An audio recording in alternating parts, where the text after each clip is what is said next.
What do you ask Chris Perkins about D&D that he hasn't already answered a dozen times in his 20-year career as one of the custodians of the game? Well, I decided to dig into his creative process and how he feels the game has changed and will change, as well as his own personal legacy. He also came prepared to interview me with his own questions. We had a blast, and there's no one cooler than Chris Perkins. Enjoy.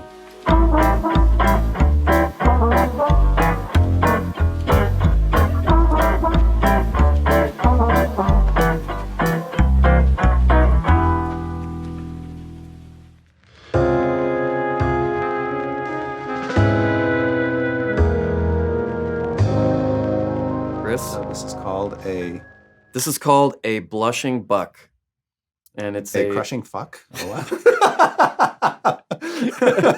If there was alcohol in it, yes, because This is a lot of liquid. But yeah, this is a mocktail. This is a non-alcoholic. Yum. That's good. I love me some cucumbers and some mint. I know, it's really kind of just light and refreshing, and it's easy on the conscience, you know. That's so good. Got a long day ahead of us. We can't be getting too turned up, you know, this early in the game. You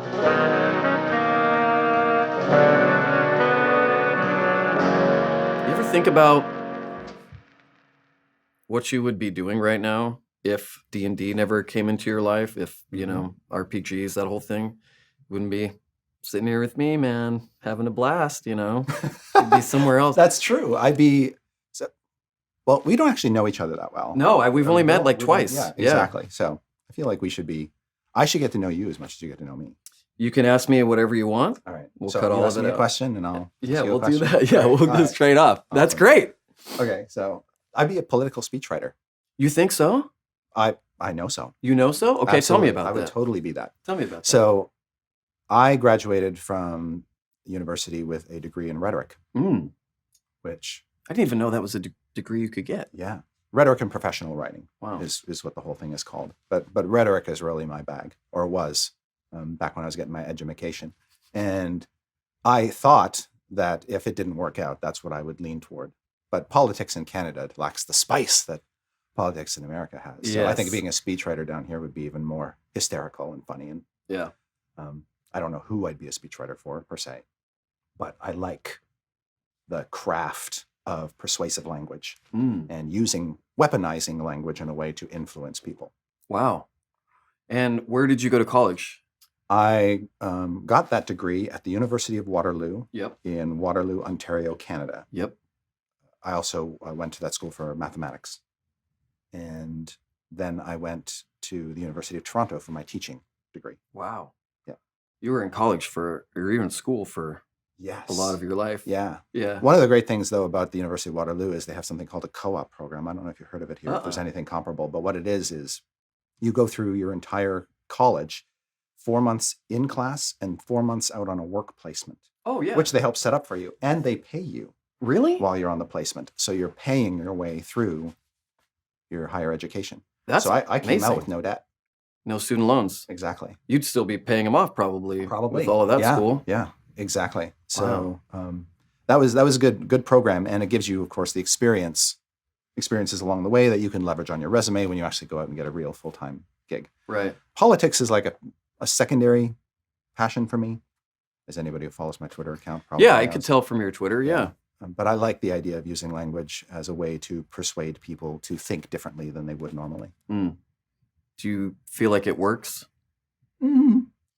Not all the time, but it's not supposed to. I'm asking because there's a lot of noise out there right now, right? And I sometimes struggle with what to say and what to put out there, because not that I'm afraid of being incorrect or anything like that, or I'm afraid of alienating people. It's not really any of that. I care about those things, but it's not really that. For me, it's more of, I don't want to just add to the noise. I'm an actions person versus just words, and I don't want to just add to the noise. So I'm trying to find that sort of sweet spot where my mind isn't changed by anything I see on Twitter. Usually, it's usually a conversation with a friend, or seeing or life experience, or seeing somebody go through something and going like, oh man, that's awful. I actually am changing the way I feel about this sort of thing after it's touched me. Does that make sense? Absolutely. I use Twitter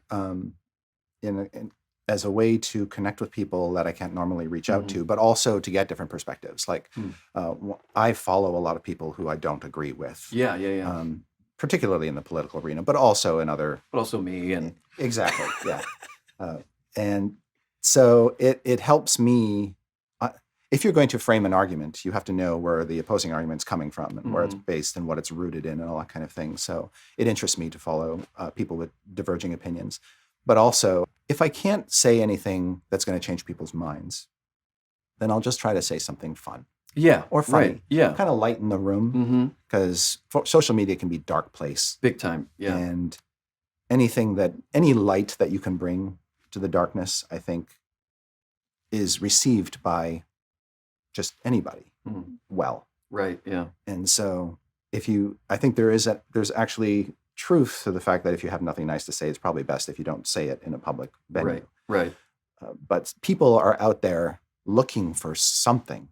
Nobody just hangs out in social media without wanting some moment where they can feel human or liked or connected to each other. Yeah. And so a little bit of levity or lightheartedness or fun can have a greater impact than you know. Right. And words can have a greater impact than you know.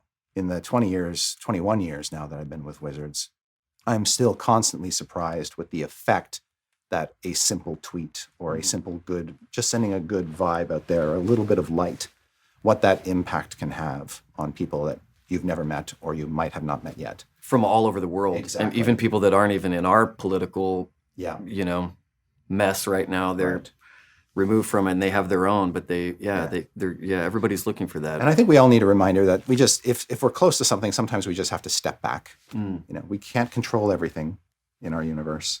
We can only control certain things. And I'm very much of the philosophy that I don't try to worry about things beyond my sphere of influence. Right. It infuriates me, some of the things that go on beyond my sphere of influence, but I try not to lose sleep over that. Only tackle what you can affect. Wow. Yeah.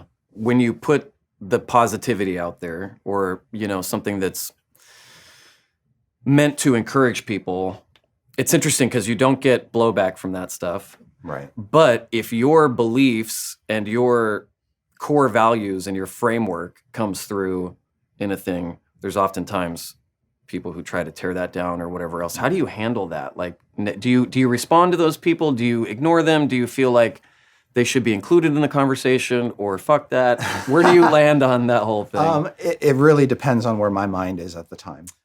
Or what the subject is probably too. Yeah, sometimes, yeah. Sometimes I feel a need to step in and correct something I believe is ill-informed or silly or stupid. Other times I feel like, no, that's going to correct itself. Or I might think I could say something to somebody about this or that, and I know it won't have much of an effect, so I'm not going to bother. Yeah. But if I think that there's a potential that what I say might be received in the spirit with which it's given, then I'd be more inclined to do it. To do it, yeah. So I always do it this way or I always do it that way. It's always, how do I feel in the moment, and do I think what I'm doing is going to positively affect somebody or make the conversation worth continuing? Right. Some conversations just need to die. Yeah, I agree. I agree. You'll feel that way about this one in 40 minutes. You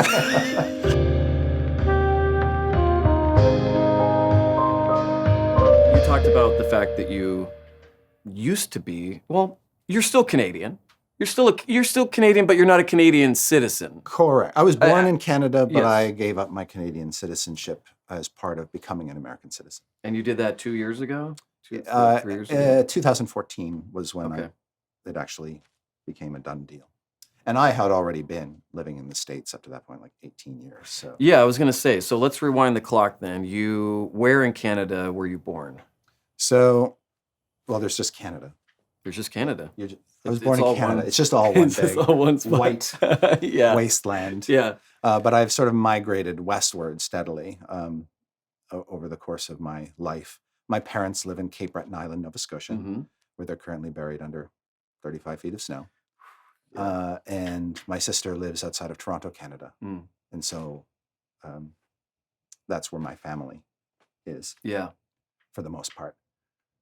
Me coming out west was me getting a job at TSR / Wizards of the Coast. Yeah. That's when I made the migration. And Had actually a bit of trouble getting down here because it was during the salmon fishing wars, which nobody really remembers, but there was this big spat between Canada and the US over salmon fishing. There was? Yes. What was this? What was the argument? It was a trade thing. Oh. Like, where's our salmon coming from? Too much Canadian salmon. We need more American salmon, blah, blah, blah. While this was going on, I was trying to get my visa to come down to the States. And work visa. It was extremely difficult because everybody was so prickly about the salmon fishing wars. So they accused me of forging all my paperwork. They threatened to confiscate my car. All this at the American border. So it was a horror show. Canadians are so nice. Yes. And then there's the process of renewing your visa every year. And once after you've lived in the States for a while, you really have no excuse but to become an American if you know you're gonna be spending. If you're gonna live and work here, exactly, you might as well. Yeah. Yeah. So, and I've always been drawn to the water. So if I wouldn't live on the Atlantic Ocean, I'd live on the Pacific Ocean. You want to be on the coast. Yeah. Why do you think you've been drawn to the water? Is it because, Because I'm a fish. I don't know. Because I'm one of the salmon they were fighting over. Right, exactly. Because I'm like an Innsmouth. Yeah. Innsmouth man. I'm going to be carried into the sea and borne down to the depths of Cthulhu's sunken palace. It's one could only hope. Yeah, I don't know. I think there's something about the water that is so powerful and primal. When I'm standing on the Pacific Ocean, I feel like I'm just closer to something just bigger than yourself. Yeah, exactly. I don't know what it is. It's a potent drug almost. Being in the presence of such awesomeness. And I'm very much the type of person where I like to spend my idle time like out walking with the dog in places where there are no other people around and just discovering the world and can be entranced by the color of sand or the color of a rock or the shape of a tree or something like this. Yeah. And all that bleeds into my work. Right. And it feeds my ideas. Of future adventures to tell and Dungeons and Dragons and things like that. Yeah. I find that when I'm alone, I get my best ideas. Yeah, I was going to ask you, so because you live and breathe and work and all that in the D&D world, besides walking with Milo, your awesome dog, what do you do to get, because there's got to be times where you're like, I got to get the fuck away from D&D for a minute and I have to put my mind somewhere else. I know that thing is still going to work its way back in. Right. But what do you would think that.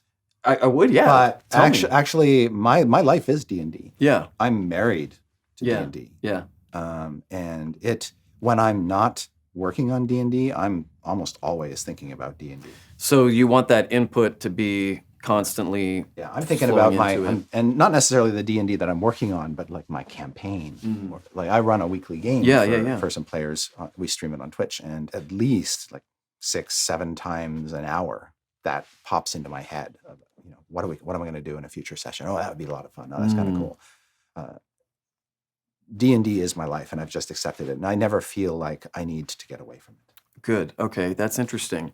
What type of media informs that stuff then that you want? What books, what music, what movies do you go to draw from for inspiration for all that stuff? Then it's a melange of everything. A lot of the pop cultural stuff, but actually, a lot of people ask me what I read, and if I draw a lot of influence from literature. Yeah, I mostly read nonfiction. I was never big into history or anything growing up. I never took history classes. I avoided it like the plague. Yeah. But somewhere along the line in my D&D career, I discovered that history not only has powerful lessons that I can learn, but also just material I can loot. Wow. Crazy things that can happen in your world of D&D have probably actually happened in this world sometime in the past, and nobody knows about it or has forgotten about it. And so I read a lot of history stuff and a lot of other nonfiction stuff. In some ways, it's like a palate cleanser, I guess. Because you are in the fantasy world, and then it's like it keeps me grounded in the real world in a sense. Yeah. Because I don't want to go around saying I'm in a fantasy world all day. Right. Yeah. But I look to history and I look to what's going on in the world, and politics is the same thing. I'm always looking at politics as a study for what I might be able to extract or use in a future product. And the real world is more absurd than anything you can write about, as you know. Stranger than fiction, yeah. Exactly. So I'm drawing inspiration from the world around me and from things that have happened before. And what's good about that, or what I find is useful about that, is history is rooted in the human condition. Mm-hmm. It's all humans doing dumb shit Mm-hmm. over and over and over again Yeah. ad nauseum, Yeah. killing each other, Mm-hmm. threatening each other's borders. Mm-hmm. Like, all of that is stuff that we as humans need to talk about. And we express it in myriad different ways. I express it through my work in Dungeons and Your Dragons. storytelling. And Exactly. Yeah. So when I create a character who ends up in adventure, that character may be based on a historical figure to some extent. Right. Or they may have some personality of somebody who existed in real life. But more importantly to me is that character's story, or what that character has to say, will speak to the players on some level, or will resonate in the game on some level. Yeah. It will lend an air of authenticity to the adventure because these feel like real people. You know what I mean? I totally do, yeah. How do you think the political structures of the world and everything fits into that? Because obviously, in many different ways of telling a campaign, there are, regimes, and there's political infrastructure, and there's all that stuff. Matt is great too, as well as you, about setting up those things in the world so that you understand stakes and you understand complications, you understand whispering and lies and manipulation. You also know, because of your background, your education, the power of persuasive language, like you were saying. So how does that, how do you draw from history and the political stuff in history and then make that fit into the world? It's a complicated question, but it's when you're creating something new. Let's say I'm going to take my characters, or Matt's going to take his characters to a new kingdom. Then you start to think of, okay, where did this kingdom come from? Who's ruling it? How long have they ruled it? Who ruled it before them? Is it a dynasty? Who are the advisors to the king or the queen? What's the court like? Is there some like fusion of feudal Japan with Irish Celtic thing going on here? Like, you can take different elements and mash them together. But to answer those questions, you kind of have to know something about feudal Japan or Celtic medieval Ireland, or fairy myth, or whatever. Otherwise, you're just you might flounder and not get anywhere. So what was your question? How because you're reading history and you're reading about humanity, but you're also reading about politics, and then that somehow ends up in the thing. So what are the politics? Is it a kleptocracy that the characters are stumbling into? Well, what does that mean? What is a kleptocracy? How do you build a kleptocracy in a D&D game and make it feel like it's a real thing? Or an oligarchy, or a theocracy, or a mageocracy, which doesn't exist in the real world because we don't really have magic in this world. Or maybe we do and I just haven't found it yet. I feel like if anyone would have found it, it would have been you. I am a wizard. Yes. So when it comes to magic systems and things like that, and building that into D&D, I don't do a lot of that because D&D has, in its very bones, a sort of tried and true magic system that I don't try to tamper with. Now, I've gone Matt Mercer's route and introduced things like blood magic and things like that in the game for added flair, but I've always been impressed with how D&D has so much baked into it already that it makes it easy for people to create their own worlds just using, the 3 core rule books. What's there, right? Exactly. Yeah. But I, being in my position, is unique because I have to create new things to add on to the game on a regular basis. And is there a pressure there? Do you feel a sense of, because it's obviously fun work for you, and I loved your answer about, I don't feel the need to have to escape from D&D.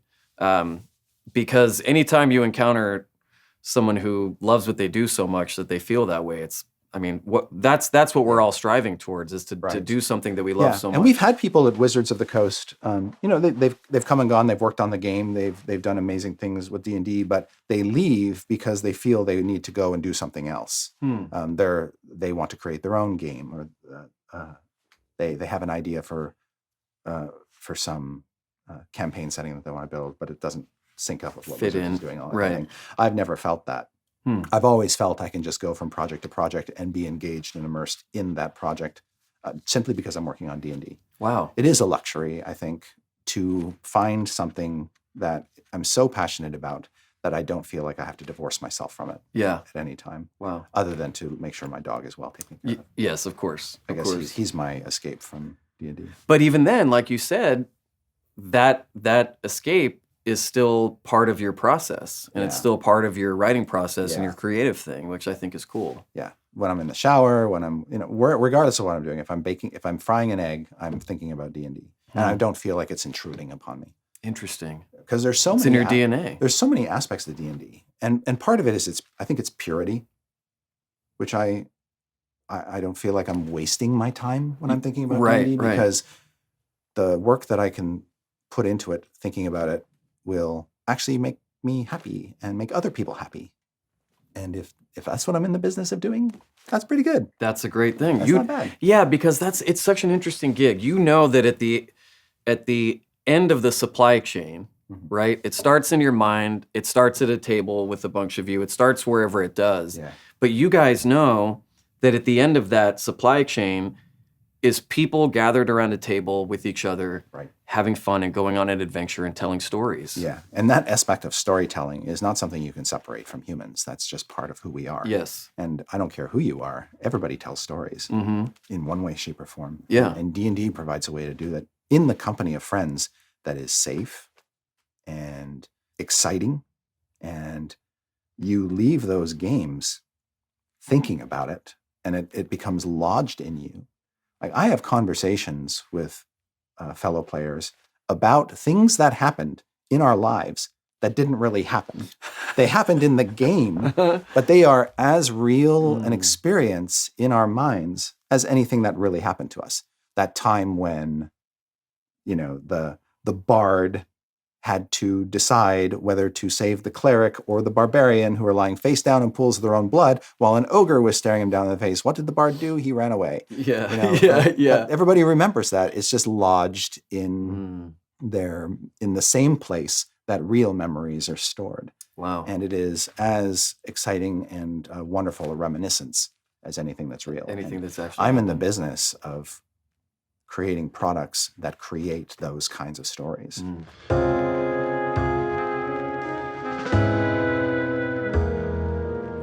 Adventure writing has always been my bag. I started writing adventures when I was 11. Yeah, I was going to ask you how that ended up happening. Yeah.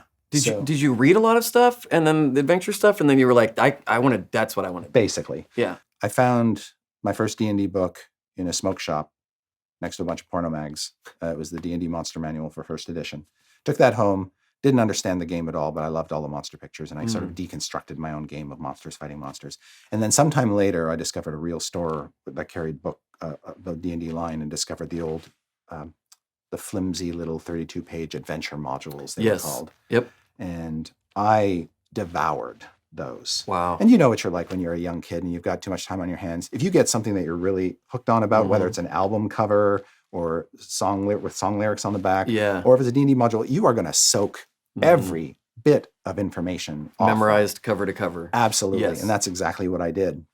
And realized that after reading a number of these, that there was a formula and that I could probably try to duplicate that. And so through a process which people in rhetoric call imitatio. Shout out to all the rhetoric makers out there right now who are like, "Bubba, one for us." Yeah. A small digression. I first learned that word in a university course where my project, in order to graduate, was to read Milton's Paradise Lost. Oh, yeah. And create a lost section of the book as though it had been written by Milton.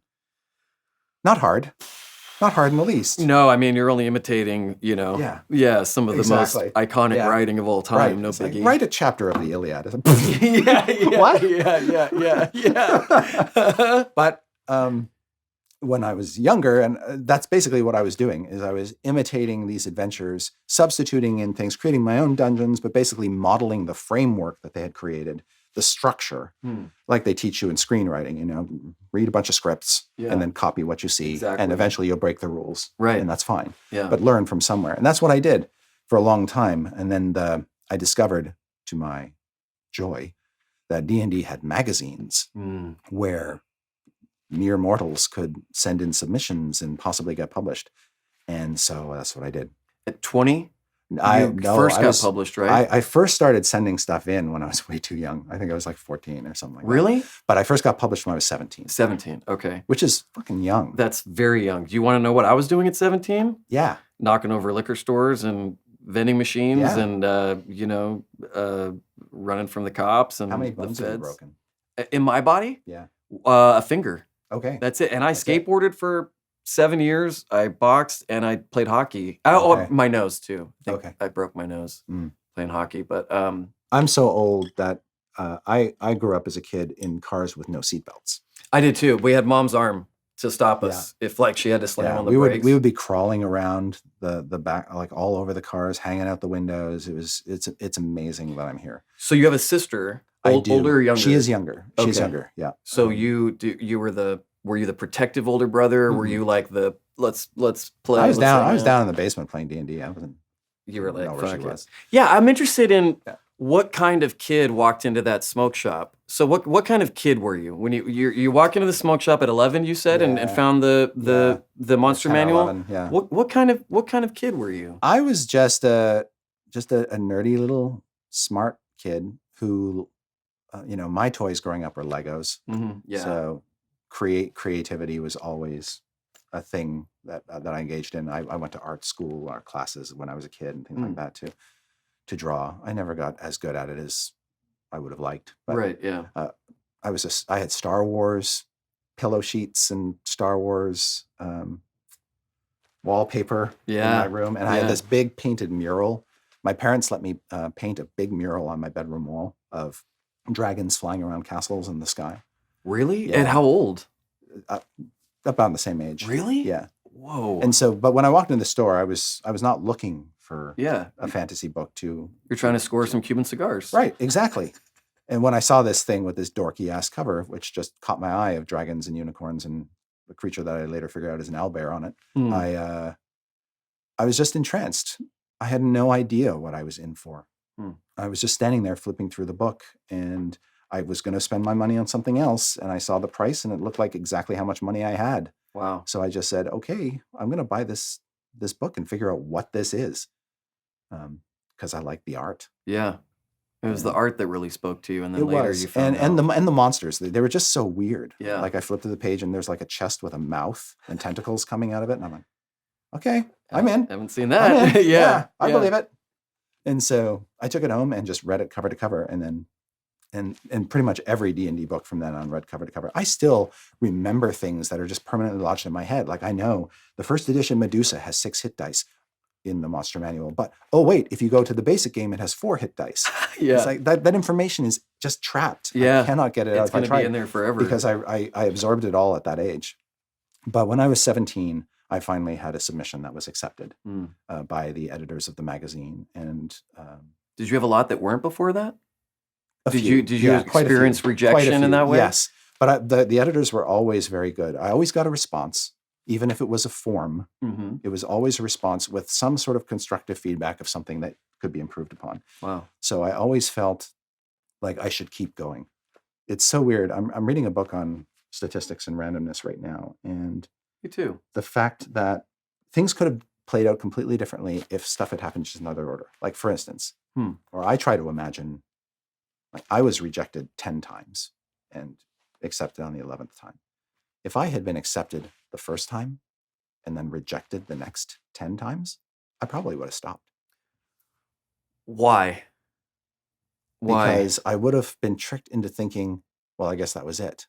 That was like a pity acceptance or something. Or I struck gold and I can't lightning's not gonna. And clearly I'm not going to do it again. Yeah.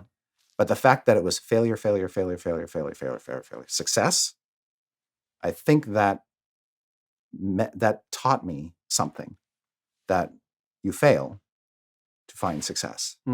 If I had succeeded and then been greeted with a sequence of failures, I think the lesson would have been completely different in my young mind. And I probably would have thought, okay, I had my moment. Time to get real. Time to think about something else to occupy my time. And that didn't happen. In the time of that 10 submissions that didn't get, did you ever think about, I'm going to stop sending these? It's not, you get 5, you go, or is it like, no, I'm doing it? Yeah. I felt like since they were responding to me, that Yeah. I'm okay. I keep sending stuff in. Mm. And the responses I were getting were not like, kid, give it up. It was like, keep going, but here's Yeah. maybe a better direction. Right. Yes. And then university came along, and that sort of interfered with my productivity, as colleges and such do.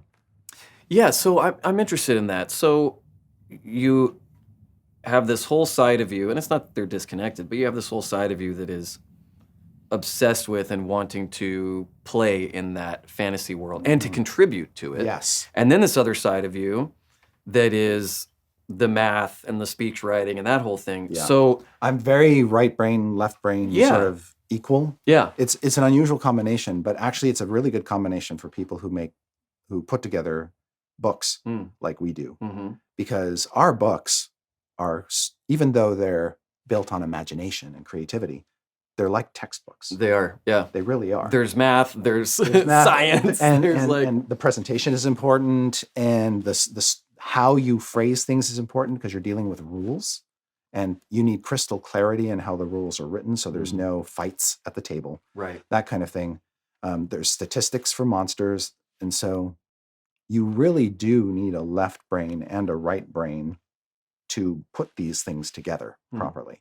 And the people who don't have that struggle the most getting these books to the finish line. Yeah. So I'm very fortunate to have developed my creative and my logic brains pretty equally. Yeah. And people say, they ask me, I used to be a teacher for a number of years. Yeah. I taught high school, and then I taught adults who had gone back to get their high school diplomas. To get their diplomas, yeah. Which was, by the way, a great way to end my teaching career. Yeah. Students who actually wanted to be there. Exactly. Yeah. A little bit different of an audience. Exactly. Right. But I taught English and I taught math, and that threw a lot of people off because usually if you're in the English department, you're not in the math department. Those things never meet. But I like jumping back and forth between the two. Yeah. And when I'm working on a project, I like jumping back and forth between the right and left sides of my brain. Like, I'm going to take a break now and just do some number crunching mathematical stuff. Now I'm going to go off and do the creative writing. It helps you rejuvenate. I was just going to say, probably keeps you from burning out. Exactly. That's precisely what you it can is just sort of like shift the weight. Yeah. Shift the weight to each different side. Yes. And if somebody comes with a problem that needs to be solved, I can usually solve it, regardless of whether it's a rules-oriented, mathematical-oriented problem or a more narrative story-building thing. Yeah. But when you were submitting that stuff, and then you're a teenager, and then you're prepping to go to college because you know that like that's what you do. Did you ever think, because you probably had that plan in place to go to school, but then like did you ever think that those submissions and that thing that you were sending off would one day be your entire career? Yes. Like you did? Oh yeah. So when I was 13, my next door neighbor, David Harris, had a basketball net over his garage, and we would just play basketball in the driveway, like a lot of good Canadian boys do. Yeah. And we asked each other I don't remember what he said he was going to do when he grew up, but he asked me what I was going to do. And I told him I was going to work for TSR and D&D. Wow. And he was the guy I played D&D with occasionally. Yeah. And it was kind of a joke, but it wasn't. Because as soon as I said it, I pretty much decided that was going to be my course of action. Everything that I did was going to be laser focused toward that end, which is hard. I look back on that and I go, well, that seems unlikely. A Canadian boy, thinking he's going to one day work on this game made by this American publisher in the middle of Wisconsin. That seems unlikely. But the reaction when I was submitting stuff to the editors, they were so gracious once they got to know me. And I think they responded to something. If they asked for a change, I would make it. Yeah. No questions asked. That's just a professional thing. I think they realized pretty early on that they could deal with me and that maybe there's something there. This kid doesn't seem like he's a dilettante. Yeah. He's really interested he takes in getting notes, better. He understands. Right, exactly. Yeah. And I he think wants to be better. And the people I look for, the people I want to work with are like that. They're these people, the best people to work with are not only the people who are just great human beings, who you always want to surround yourself with. Yeah. But they've got a method to their madness and a methodology and a professionalism, and they take things like deadlines seriously. Right. And they'll kill themselves to make that happen. To make it happen. That was me. Yeah. And whatever they wanted, I did. Any feedback, if they needed me to cut it down by half of what I sent, I would do it. I don't know how I would do it, but I would do it. You would make it work. Exactly. And so with each submission, I think they were training me to be better at the things that they knew I could be good at. And so by the time I was in college and starting to pitch ideas, they were getting accepted more often than not because I had figured out the game. And there is a game to everything. Yes. Right? Yes. Once you understand the rules behind the real game going on, which is often obscured by curtains and other things. Smoke, mirrors. Yeah, exactly. Yes. And this applies across all applications. Yeah. But for me, it was, okay, I figured this system out. I know what the editors want, so I'm going to give them what they want. And I'm in your own voice. And I'm paying attention to what's coming out. I'm reading every issue of the magazine that's coming out, and I'm seeing what's been published. So I'm not giving them stuff they've done before. Yeah, because you know the material. Exactly. Oh, and so I'm looking for holes. Yeah. What are they missing? I kept asking myself, I'm going to write something. What are they missing? And that's a weird way of looking at writing. It's like, I'm on the one hand, I am writing because I enjoy it, but I'm also writing for other people. Right. And that's my life. I'm not right. This isn't a vanity project. I'm creating something to sell to others. And that means that it's got to have the things that they want. Right. And that drives a lot of our storytelling in Wizards of the Coast. We don't see ourselves as a vanity press. We're not doing these books for us. We're doing these books for the fans. Yeah. And we're trying to anticipate what they want based on what we're hearing from them. So if we don't think a story is going to resonate with them, we won't do it. And so there are a lot of stories that I have in my head that probably will never see the light of day because I don't think they're the right story for the public. Yeah. Do you ever put those into your own game? Sometimes. Sometimes. Yeah, if it works. If it works. Every game group is made up of characters and players who've got their own little stories and things. And as a DM, I feel it my responsibility to make sure that the campaign that's unfolding around them is plugged into their characters. The things that are happening will resonate with the players and the characters, so it's all very much programmed. You can't just take that campaign and then hand it off to another group and expect it to resonate the same way. Exactly. Yeah. And so it's a bit of a trick in writing books for D&D because you have to make sure that the content you're putting in is going to appeal to as many people as possible and isn't so narrow that only a very small fraction of the groups out there can actually use it and plug it into play.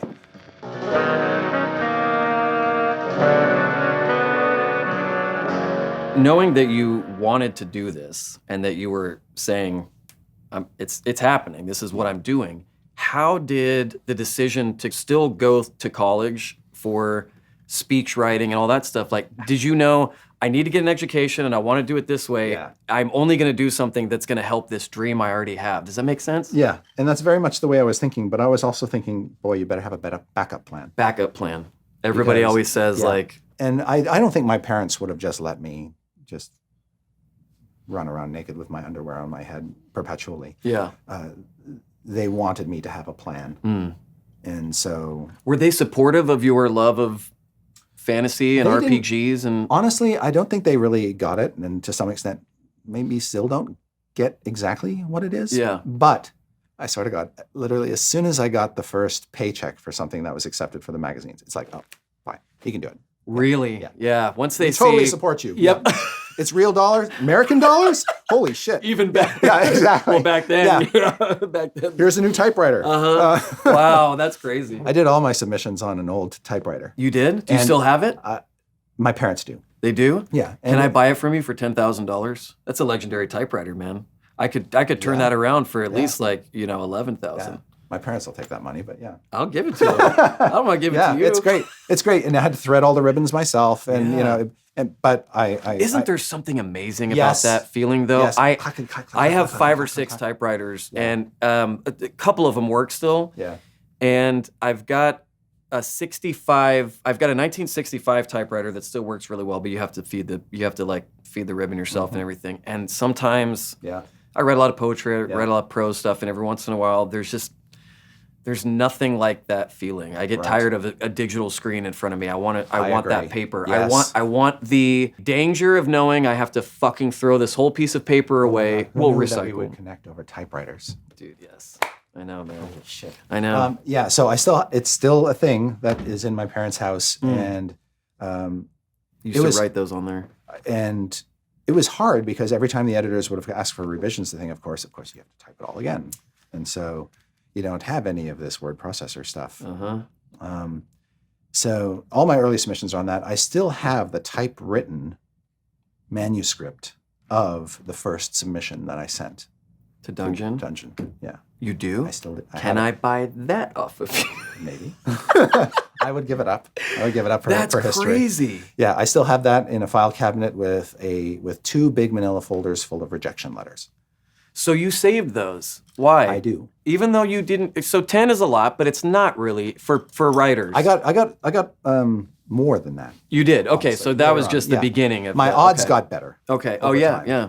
Because you were published and. But yeah. Every you know it's like you throw 10 ideas up against the wall and only one's going to stick at best. At best. But I still have all of those because I don't know why I still have all of those. Do you ever, over the years, have you taken them out and reread them? Yeah, I have. In what moments would you choose to go do that? Are so bad. I mean, you can understand why the editors rejected them. Yeah. But what was it that drew you to go pull those out of the file cabinet and read them again? Is it a low time, a high time? Usually it's a time when I think it might be helpful to somebody. Yeah. Like if somebody is struggling, I think last time I brought them out actually was to actually post the stack on Twitter. Like I just posted the 2 manila folders stacked one on top of the other to show how tall it was. Wow. And I posted that on Twitter and with the idea that, hey, you're going to get rejected, but the number of rejections doesn't matter. And every rejection is a step forward. Right. If you think of it that way. Yeah. It's carrying you to a place where hopefully you can improve your work. And honestly, I think that we need a dose of realism in this profession. Not everything you do is great. Right. And I think it's okay. Yeah. And you need to be comfortable, and I need to be comfortable in a place where I can say, that's not good. We need to revisit that. This product we're working on, it sucks. We need to do something about this. Yeah. And part of that desensitization comes from the experience I had of, okay, people are telling me when my work sucks and when it's good, and that honesty is important. So you like to translate that to your team and go, I'm doing you a favor by not blowing smoke up your ass and saying like, oh, this is fine, or it'll pass, or it's good enough. Yeah, it doesn't mean you're cruel. Yeah. But just here is the feedback. Do with it what you will. And I try to be as constructive as possible. And I always felt like I got constructive feedback. Yeah. So if I can provide some, that's great. You know from firsthand experience how helpful it is. Yeah. Now, the curse of our business is we're often so busy we don't have as much time to provide feedback as we'd like. Like I work with a number of freelancers and I don't always get the chance to say, here are the 10 things you did extremely well and here are the 10 things where you can improve. But we're learning our processes. We're changing. Skype is working huge. Together on Skype is fun because you can get feedback in real time. That's the weird thing. I'm so old. There was no internet. I know. When I started in the business. Yeah. We wrote letters back and forth to people, and you had to wait weeks to get responses. Right? And so revisions took forever, and any sort of reaction, you didn't know when it was going to come. I certainly didn't. Yeah. Now it's so instantaneous, and people have so many more resources at their disposal. When I was a little kid in Canada trying to figure out how am I going to start up my career in publishing, I had the magazines, and that was it. Yeah. Now, people can reach out to each other and share their projects with one another instantaneously in so many different forms. I don't know necessarily if that's all good or all bad? I think there's a downside to it. Column A, column B, I think. Right. Yeah. Yeah, a little bit Now of both. there's so much material and so much coming so quickly that you don't get that attention maybe that I got as a young writer. Yeah. Editors are too busy. For one thing, they're reading too many emails. Too many submissions, and too much coming in. Yeah, the access is so much easier in a lot of cases, and there are just more venues to publish material. When D&D used to be pretty much the only role playing game in town when I was growing up. Wow. But now there are role playing games. There's everything. All kinds of things. There's everything. Yeah. So.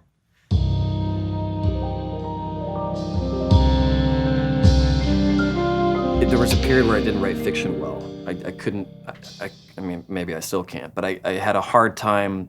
It had to be grounded in some sort of reality for me. Later, I figured out that I can use that same reality to create a fictional story.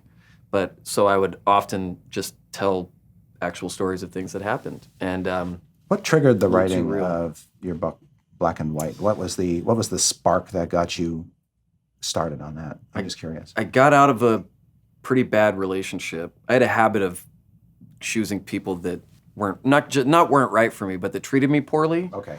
There's a lot of reasons for that in my backstory, but I used to only kind of choose people that were bad to me, I guess you could say. And I got out of this relationship, and I had a roommate who told me, you love writing. I think you should maybe try to process the end of that relationship in a piece of writing, And this is after a lot of conversations, and I sat down and just wrote out this one story. It's in the book. It's called Cloud 9. It's this one story about this couple and allegorical for our relationship. And I immediately felt like I had begun the process of grieving and sort of mourning and moving on from that relationship. And that piece that I wrote had triggered that for me. Okay. And that's when I realized there is a definite connection between my writing and my emotional health and my emotional process and my growth as a person and my character growth. And I was sort of addicted after that. And I went, I'm going to sum up the last 5 years of my life by doing a series of these things. And that's how it kind of ended up happening. So do you feel like when you're not writing, that changes your mood or your productivity or your ability to function as a human being? Yes. Yeah. Do you? Yes. I will get very Howard Hughes very fast. There will be jars full of pee. The beard gets crazy. My fiance lives 3,000 miles away most of the year. And so I don't have someone there going like, you got to write, buddy. Hey, you got to take a shower, buddy. Yeah, you got to. Yeah, shit's starting to get a little crazy. Yeah, you find that too? I Absolutely. go crazy. Yes. Yeah. Yeah, and I can't get away from it. And not everything that I write ends up being in the public world. Same, yeah. It's got to happen. The sheer act of writing has to occur. Otherwise, I'll start to lose my tethers to start taking the paint off the wall with a toothbrush and hanging upside down. And fortunately, there's lots of I've sort of built this construct of if I'm not working on a book, or if I'm stymied on a book for some reason, or it's in a holding pattern, I've got instantly other things I go to. There's my campaign. Yes. That's the next thing I go to. Yeah. If I don't feel like writing for my campaign, then it's this other writing project that's off on the sides. It's this screenplay. Yeah. This Dungeons and Dragons movie screenplay or whatever. Or Can a I read science that? fiction moonplay. I've got 3 science fiction ones based on the Star Frontiers role-playing game. Really? Yeah, I do. Dude, yes. Screenwriting is like adventure writing. I was going to ask you, how do you find that screenwriting versus the books? So similar, because our books are, like I said, are so structured, and the way that they're built to make them friendly to DMs and to just sort of feel like an extension of our game requires that they be built a certain way with a certain infrastructure. Right. Screenplays have an infrastructure, but within that structure, there's a lot of playroom. It's like a sandbox, really. And once you realize that, you can have a lot of fun in that space without violating all the tenets of screenwriting or adventure writing. So I can hop between the two, and I feel like I'm using the same parts of my brain to do the same tasks. Certain things have to happen at certain times. In a screenplay, because the audience watching it is trained to react a certain way when they're in the movie theater. Right. If 30 minutes go by and that thing that's supposed to happen hasn't happened yet in the screenplay, the audience is going to know, and something's going to happen. Yeah. Probably bad. Or if something happens too early and they're not ready yet because they don't know people enough, or they don't understand the world. Right. Yeah, exactly. So when you're building an adventure, you're building a story that is open-ended, tells you all of the elements of the story. Here's the villain. Here's what the villain's doing. Here's the conflict when the characters arrive. This is sort of the state of things when the characters arrive. Here are the places that they can go. Here's what's in those locations. And here's what might happen when they get to each of those locations. And here are possibilities for how this adventure might end. But an adventure is a novel without a protagonist. Right. We don't tell you who the heroes are. Yeah. And we have things like, okay, well, if this adventure is for levels 1 to 5, you have to make sure there's enough experience points in the adventure for the characters to get to level 5 by the end. And you have to stagger those out so they're getting them over the course of the adventure. By the end of this chapter, they have to be this level, or they have to obtain this item, or this other thing has to happen. There are structures in place in an adventure, but you don't know what's going to happen. Yeah. Because there's chaos involved. What you're doing is you're essentially writing an outline, a very detailed outline that somebody else can then take and run. With a screenplay, you're handing it off to the director. The director is taking that and running with it. Yeah. And creating their own story out of that. Their own vision and translation of it. Given. So there is a lot of similarity between the two. So I don't have much trouble juggling back and forth between one and the other. Now I'm not necessarily a great screenwriter. Yeah, neither am I. But I've had much less practice.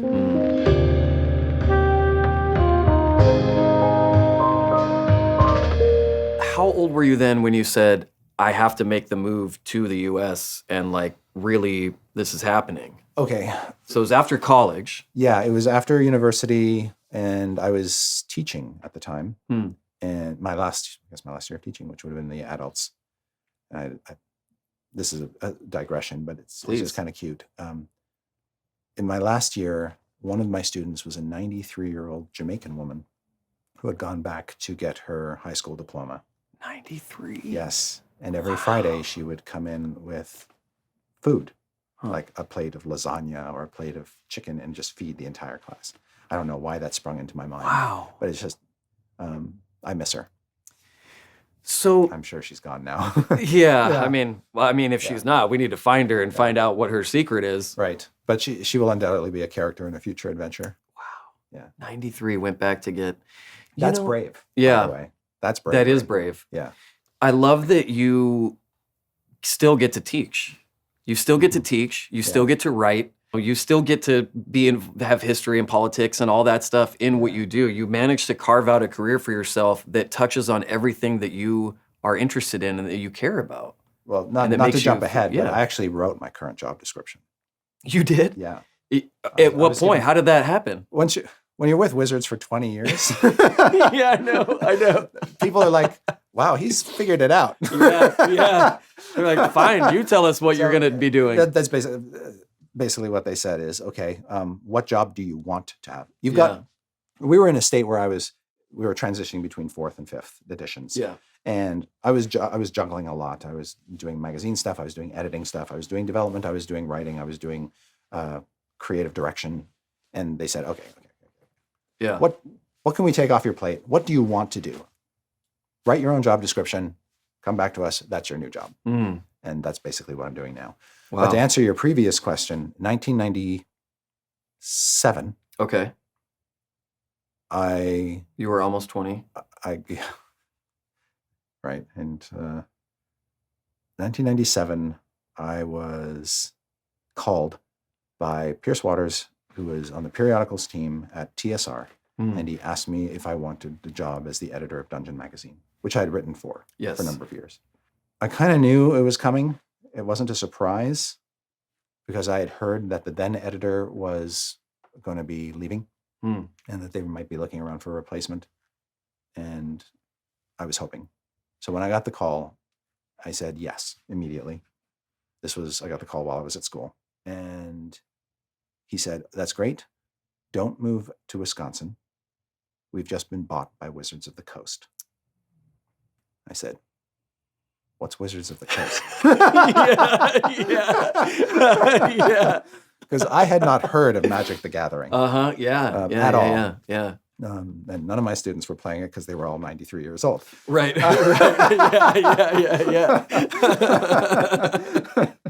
So I quickly went on what passed for the internet in those days and looked up Wizards of the Coast and found out as much as I could about them and discovered that they were in Washington State, which was very far away from where I lived. But still but that didn't concern me at all. Still very close to Canada. Still very close to Canada. And plus, I knew everything about Washington State because I'd seen Twin Peaks. Oh, yeah, you were covered. Yeah, I was totally cool. set. Yeah. You're fine. I knew. And I'm like, yeah, that's weird. I love that place. And so I said yes and then proceeded to move out while TSR was still trying to figure out what the hell was going on in Wisconsin. I was out as a TSR employee, now working for Wizards of the Coast on the magazines, waiting for the rest of TSR to show up. And that job, editor of Dungeon Magazine, that was my dream job. Wow. Absolutely. I respected the editors who had come before me because they'd been so instrumental in my success and been so comforting to me as a growing professional trying to find his way. Yeah. But it never ceased to surprise me on some level that I was there, because what is the likelihood of some Canadian boy ending up in Washington State, basically running the magazine that got him started in the business? Right, yeah. Like that is, the odds are fucking astronomical. Did you ever call David, that you play basketball with, and said, I did it? He reached out to me a number of years later after he got a job in New York for a law firm, I believe. And he had seen my name somewhere out of the blue, connected with the game, and couldn't believe it. It was just... Because how often, like you said, how often does the 13-year-old version of ourself who says, this is what I'm going to be when I grow up, end up becoming that thing? And I look back now and I think, my God, that kid had such a laser focus. I don't know how. Like, I don't even think I have that now. It's I know, I think about that too. I think I've kind of let that go. Yeah. But it was neat. And this is another slight aside. One of the first emails I got in the job as the new editor of Dungeon Magazine was from some guy, but I kept it because it grounded me. What do you mean? What was it? Bring back Dragonlance, you fuck. Was the sum total. It was from Liam O'Brien. Was the sum total of the email. And I thought, oh man, I made it. Yeah. Wow. Now I'm catching shit. Wow. For something I don't even control. Like no. Dragonlance is a very popular D&D world for those who don't know. It spawned novels and all sorts of crazy media things. I had nothing to do with it. It was part of TSR, of course, and would probably be resuscitated in a matter of years. But I like the fact that somebody pegged me specifically and said that it was my fault that Dragonlance had not been, well taken care of. Yeah, you're the guy in charge. So but that sort of grounded me and said, okay, it's heaven, but with a little dose of reality to keep my feet on the ground. Now I've got to do right by this brand. In the 20 years since, I've tried to remember that I am not the creator of D&D. Right. I came along after, 2 editions had already been out and done reasonably well. I'm a custodian of D&D. And my job and the job of the people who work with me is to do right by the game and do right by the people who love the game. And in storytelling, what that translates to is I've got to make sure that our stories are respectful of the people who are playing the game, are respectful to the legacy of the game and its overall nostalgic elements. If we go back and we bring some bit of nostalgia back, that we treat it fairly. And with my storytelling in particular, I'm a big fan of looking into the past and bringing it forward, but then putting a little bit of a spin on it. Right. So everything old is new again. Yeah. Yeah. So take an adventure that resonated in the past.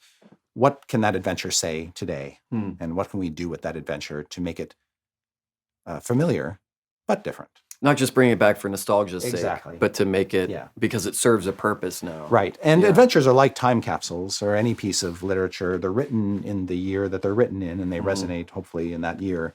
If they've got a legacy or they're loved, there's something about them that's magical to somebody. Yeah. And how can we preserve that while at the same time reaching out to a new group of fans who are now internet connected? Their sensibilities have changed. Their sense of what you expect to see in a fantasy story has changed. Yes. I mean, you can't just sell the same shit all the time. No, there's too much. The saturation level is too Yes. much. Yeah. And also, we've just grown and changed. We're much more diverse than we were. You can't expect people to fall in love with characters that they don't know and don't relate to. And the D&D audience has grown immensely and is a wonderfully diverse group of people across age spectrums, because we're a multi-generational game now.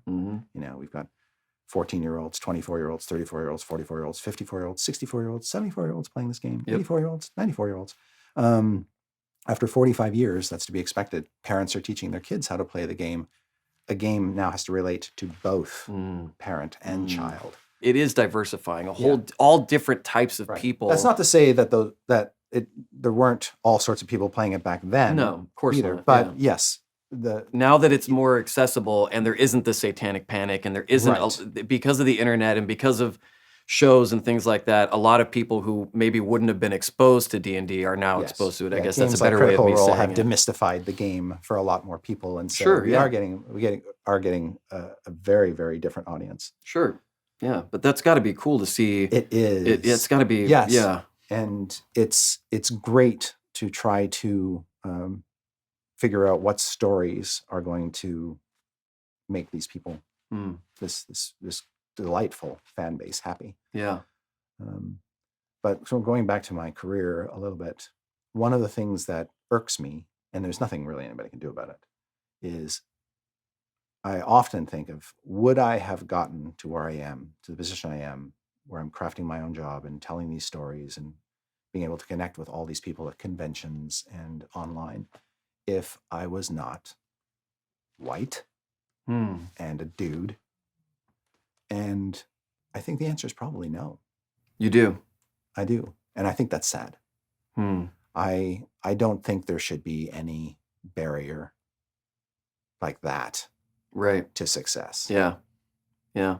And so now that I am in my 50s and at honestly, the downward slope of the of the roller coaster. On paper, maybe, Chris. On paper, maybe. But, within striking distance of retirement, like I am the age my parents were when they first started talking about retirement. Really? Yeah. And so that I'm aware of that fact. I'm also aware of the fact that as a custodian of a 45-year-old game and brand, it is my responsibility, and a responsibility I happily accept, to try to figure out who the next custodians are going to be.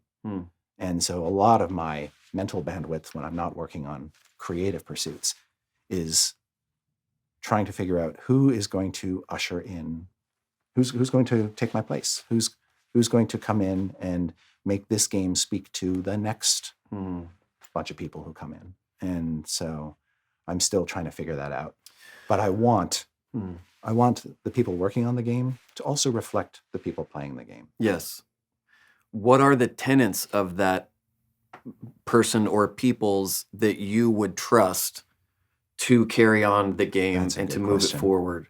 What are those pillars you're looking for? Empathy.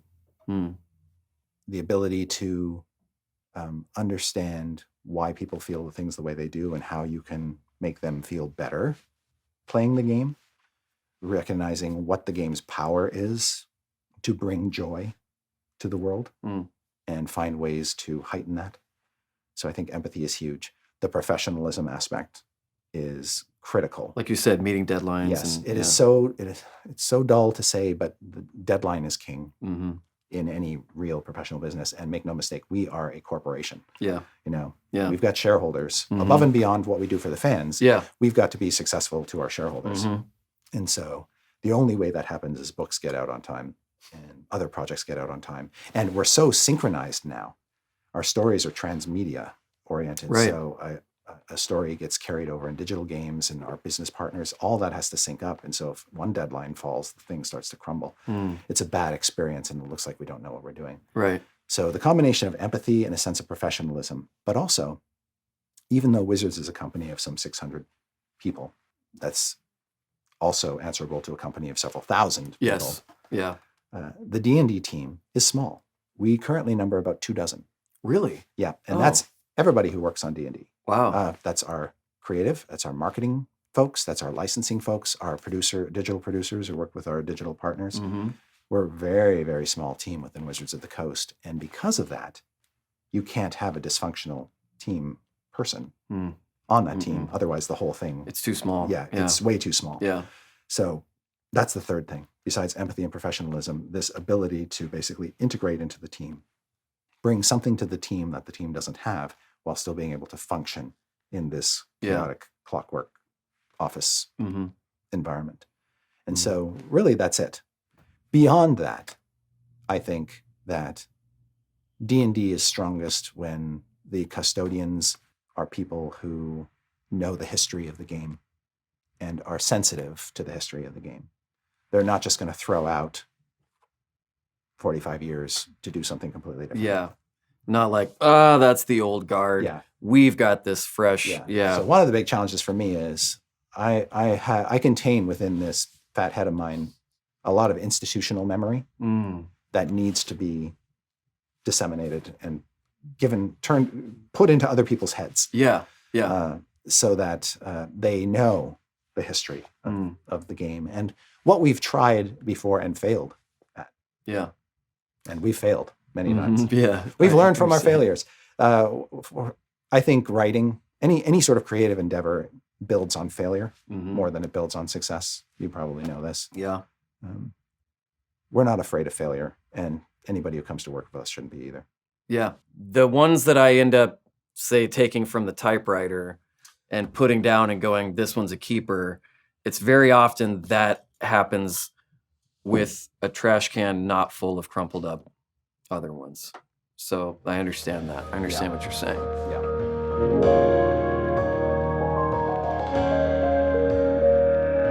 Do you like running games? I do. I'm co-DMing a game right now with another guy because combat's really hard for me.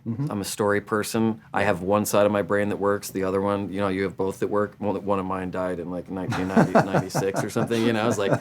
There's just a parking lot there now. Yeah, how they say if you do acid 7 times, you're considered, insane or whatever. I thought, yes, but what happens if you double that number? No, I think eventually I could get more comfortable. I'm still new to the game. I'm still 2 years. I've only been playing for 2 years because I grew up in extreme satanic panic. My family's very religious, and there was we have people on staff like that too. Yeah, I'm talking extreme. Like I was in a bookstore and saw a D&D book, and someone from my dad's church was there and was like, you can never, ever let him even open one of these. And ever since then... eyeballs scrubbed. Yeah. And none of my friends growing up played because none of them were allowed to play. I mean, it was I couldn't tell you if there was a single person in my small hometown who even knew what D&D was, much less played it. Right. And then by the time I grew up and became a musician and moved out and did all these things, it never reached me. No one that I ever met or was around played. And so I'm still learning so much of the mechanics of everything, but I love to write a story, and I love to see that we have 8 players, sometimes 9. That's a lot. And I like to see them fuck with it. I like it when the story gets fucked with. Because here's the thing, man. I can come up with something amazing in my mind that I think is amazing. Yeah. And you don't realize yet how good it's going to be until, like you said, you put it in the hands of somebody else, that outline, and they take it and run with it. And for me, if it's just my ideas coming out over and over and over again, that's cool, man, but that's gonna get old really fast. Yeah. I hate writing songs by myself. I hate writing. Writing is such a solitary thing, as you know. Not in every case, but personal stuff or whatever your projects are. And music can sort of be the same way. The songs that I do that I feel the best about are the ones I've written with someone else. Collaborating unlocks a lot of creativity for me that is stale when it's not there. So I like to see them mess with the story, and then it causes me to be creative, and I have to go, okay, now I have to change things, and I like this. I like where this is going, and then we're all involved too. There are 2 things that I love. One is when DMs allow that to happen, and they, at some point during their DM life, it's going to click this sort of natural improv sense, this ability to adapt to the sudden changing circumstances, and it becomes almost second nature. Yeah.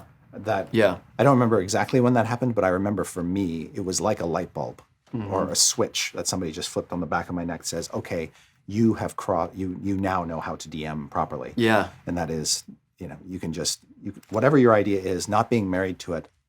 D&D is so strange because it's a shared story experience.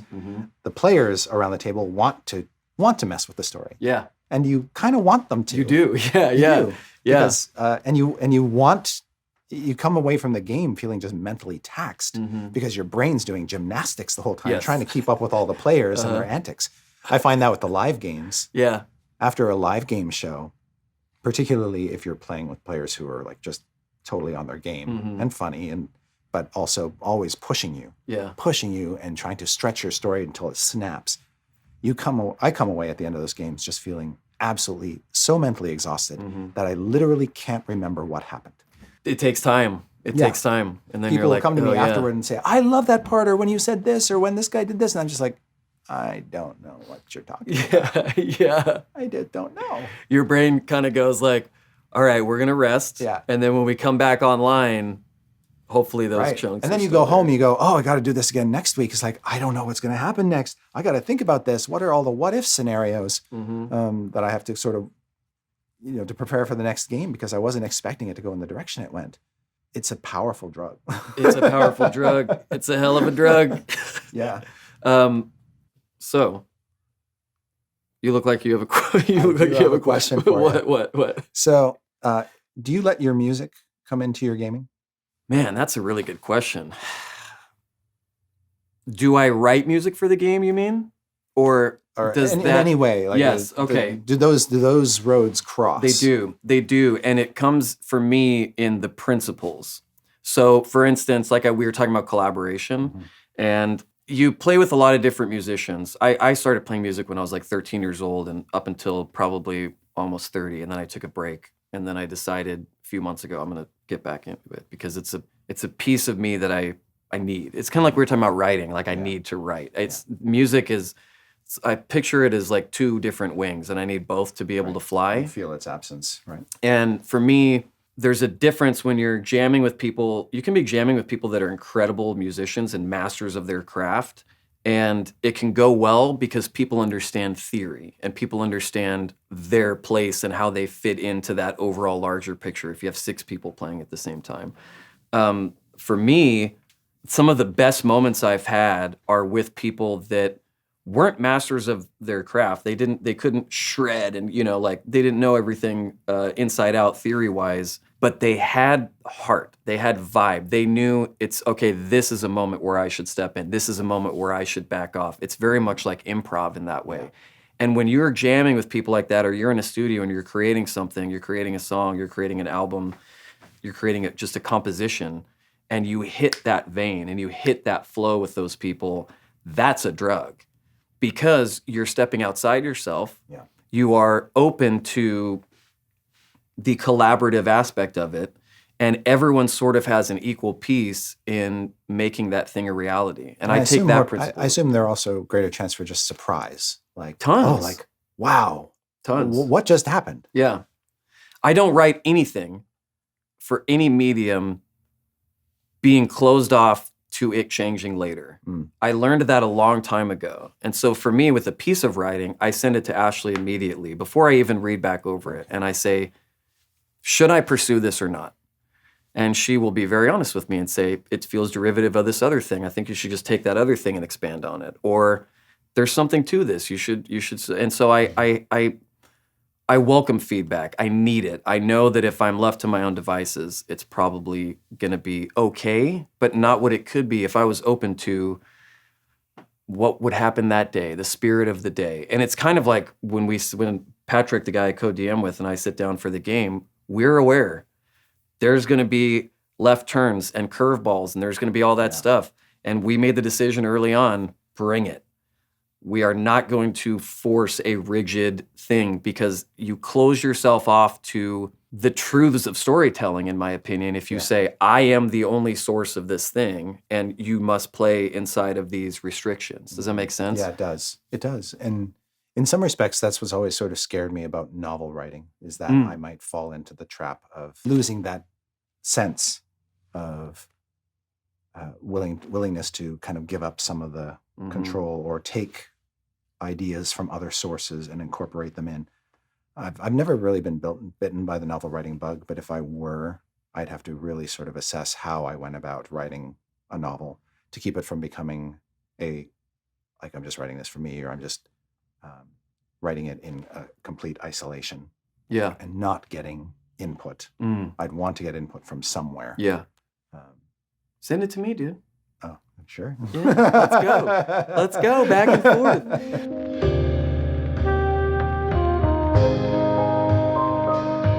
So you've explained it beautiful detail how use this word again, the tenets of what makes the books that you guys put out work, and that they need a formula and they need all that stuff. But you, with this small team, have to collaborate to make that work. Yes. How does that collaboration work? That's a very good question. So first we get a strategy for the book. Okay. This is what the book is meant to achieve in the market, and where it sits amidst the other books in the line, and who's it aimed at, DMs, players, whatever, new players, new DMs, all that's sorted out. Once we get that, somebody takes the lead on the project and becomes the owner. And that's usually me or Jeremy Crawford, my collaborator. And then we assemble our teams around the books. An art director, who's usually Kate Irwin, is brought in early on.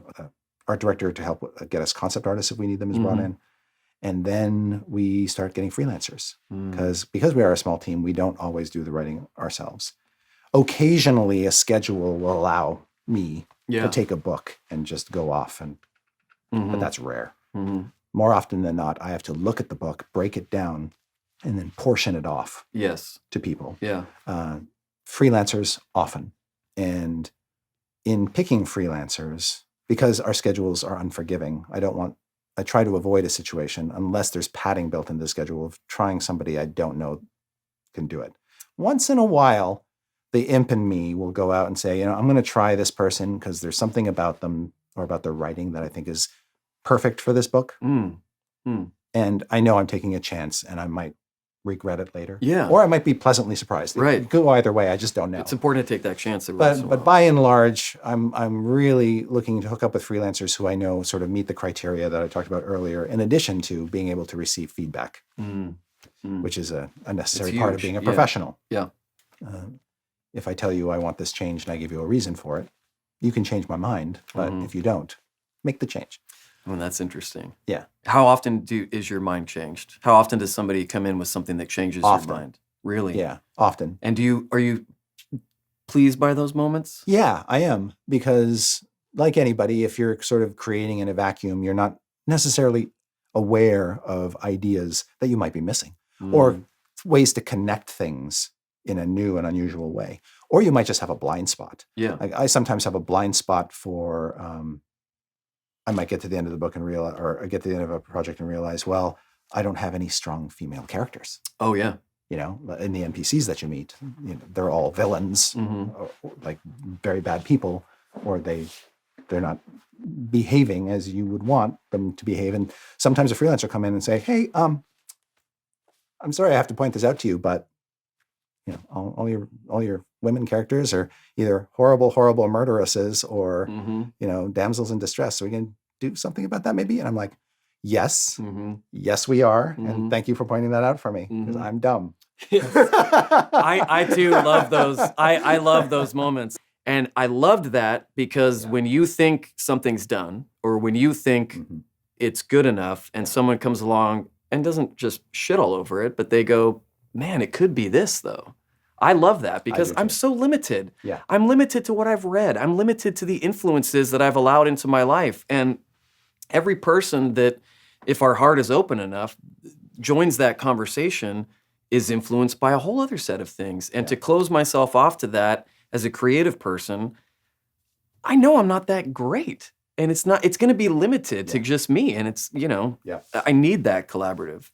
Yes, aspect. And often somebody with just a fresh set of eyes can show you something that's staring at you right in the face. Yeah. But you're so surrounded by other things, problems you're trying to solve, be it plot points or the way the narrative is flowing or something else, that you've either your brain has compartmentalized it or has just not allowed you to see it. Yeah. And I suffer that a lot, as I'm sure everybody does. And so I do rely on having on these partnerships and this teamwork to help keep us all from falling into these traps. Mm-hmm. Mm-hmm. And so each project is a chance to kind of refine the process a little bit of how we work with outside people, how to make it easier for them to get material to us, how we can get feedback back to them. Of course, every time you work with somebody new, they have their own way of working, and you have to kind of figure it out between you. What's the best way to transmit information back and forth, and how should the information be delivered in terms of, if I'm going to give you feedback, what's the best way to give you feedback? It's probably not the best way to give that other person feedback, that kind of thing. And so every project is a learning process, but bringing new people in all the time on a project, I think, is important, which is why from project to project, I don't use the same freelancers all the time. And part of that is just me being selfish and wanting to work with new people. Give more people opportunities. Yes. Yeah. But part of it is also just alchemy. Mm. Just like finding the perfect game group is alchemy. Yeah. So is finding the perfect project group. Now, most of the people who work in the building are tried and tested. These are people that we have no problem working with. Like, you've got your crew and you trust them to look after you, although don't know why they let you out looking like this. Yeah, someone said I look like a substitute teacher on his day off, and I'm insecure. I'm not one to complain. But yeah, but I like the ability to try out new people, because I'm always thinking about that kid in Canada who somebody gave him a chance and gave him a shot, and who knows. The next person I bring in might be running the company one day. Might be heading up the D&D team. I just don't know.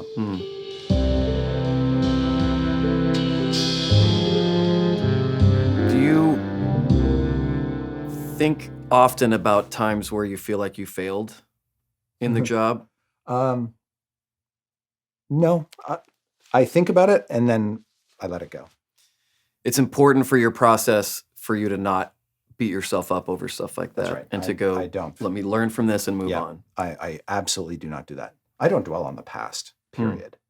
I'm terrible at maintaining old friendships that have, people. I don't talk to anybody from high school. I don't talk to anybody from college. I don't talk to anybody from my teaching career. I kind of let the past go. And that very much is true in my work as well. Once I realize I've made a mistake, it gets noted, move on. Was that a process for you, or have you always sort of been that way? Did you used to get hung up on stuff? I don't remember when I wasn't that way. Interesting. If I was that way, it's too far back in history for me to really remember. And I can get frustrated sometimes if it's something stupid. But again, it passes quickly because what's important now is just making sure it doesn't happen again. What's in front of you. And what's in front of me. Because I'm very goal-oriented, and I'm always focused on the next thing. Yeah. Part of that has been trained because at Wizards of the Coast, you're never working on just one project. You're working on 3. Just like if you work in network news or anything like that, there's always several things going on at once. And so one project is entering the concepting phase, while the other one is just beginning writing. The third one is in editing, and the fourth one is in post-production. Wow. Yeah. So it's like making episodes of a show. Yeah, exactly. So your mind is scattered across those things. You don't have time to worry about the one that's already done. You're worried about the 4 that are staring you in the face saying, help me, help me. Yeah. Yeah, the second I get done editing an episode of this show and I know that it's locked and it's going on and other people will, look at it and do their thing, and then it's going, I delete any memory of it from my computer. Because it's like any piece of writing or a composition, you have to be done with it at some point. Yes. Personally and professionally. You have to say, this is it. Yeah. That's actually an interesting thing. When do you know when something is finished? When are you comfortable going, this is done, now I have to do that thing where I walk away from it? Sometimes it's dictated by necessity. It's like, my deadline is here. I'm done. That's it. Now is the point I'm finished. Yeah. But other times it's not always quite that cut and dry. And even when a deadline hits, sometimes you do have a chance to go back later in the process and do things that you wanted to do earlier on. So for our books, the deadline really is the point when I disconnect is when it goes off to the printer. Mm. Now, that doesn't mean it won't come back to me later on. Like somebody will say, we'll get it and go, I think I found some errata. And I'll go, fuck, of course you did. Yeah. I knew this was coming. I knew this was coming. Yeah. Thank you very much. So, but that's different. Yeah. And I can look at that dispassionately. Mm-hmm. I've disconnected myself emotionally from the product once it leaves the building to go off to the printer. Disconnected yourself emotionally from the product. Yeah. Hmm. Now, that doesn't mean I lose fondness for it. It just means that I'm no longer nurturing it like a mother. Yeah. It's gone off to college. It's gotten a family, Mm-hmm. and it's settled down in a house somewhere, and I don't need to worry about it anymore. Yeah. Occasionally, I'll get a Christmas card from it, Yeah. and it'll be like, okay, I still love you. Yeah. Bye. I still see myself. I still see a little bit of myself in this resemblance. Yeah. Now, I don't want to confuse that with the fact that I don't care about it anymore.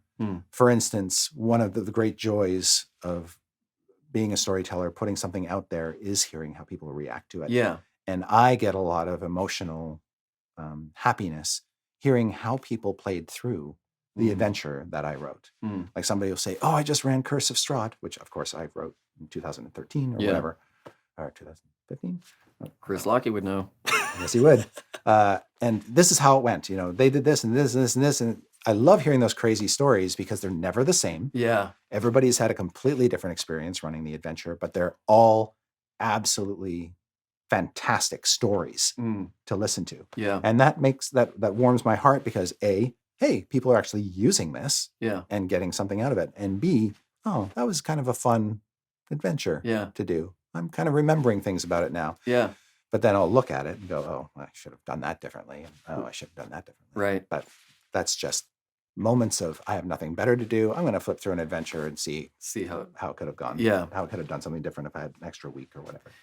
Do you need a deadline? Are you somebody that needs, I need to have that, or I'm just going to be, okay. Yes. And if I don't, somebody doesn't give me one, I give myself one and I hold myself to it. Are you good about that? Yes.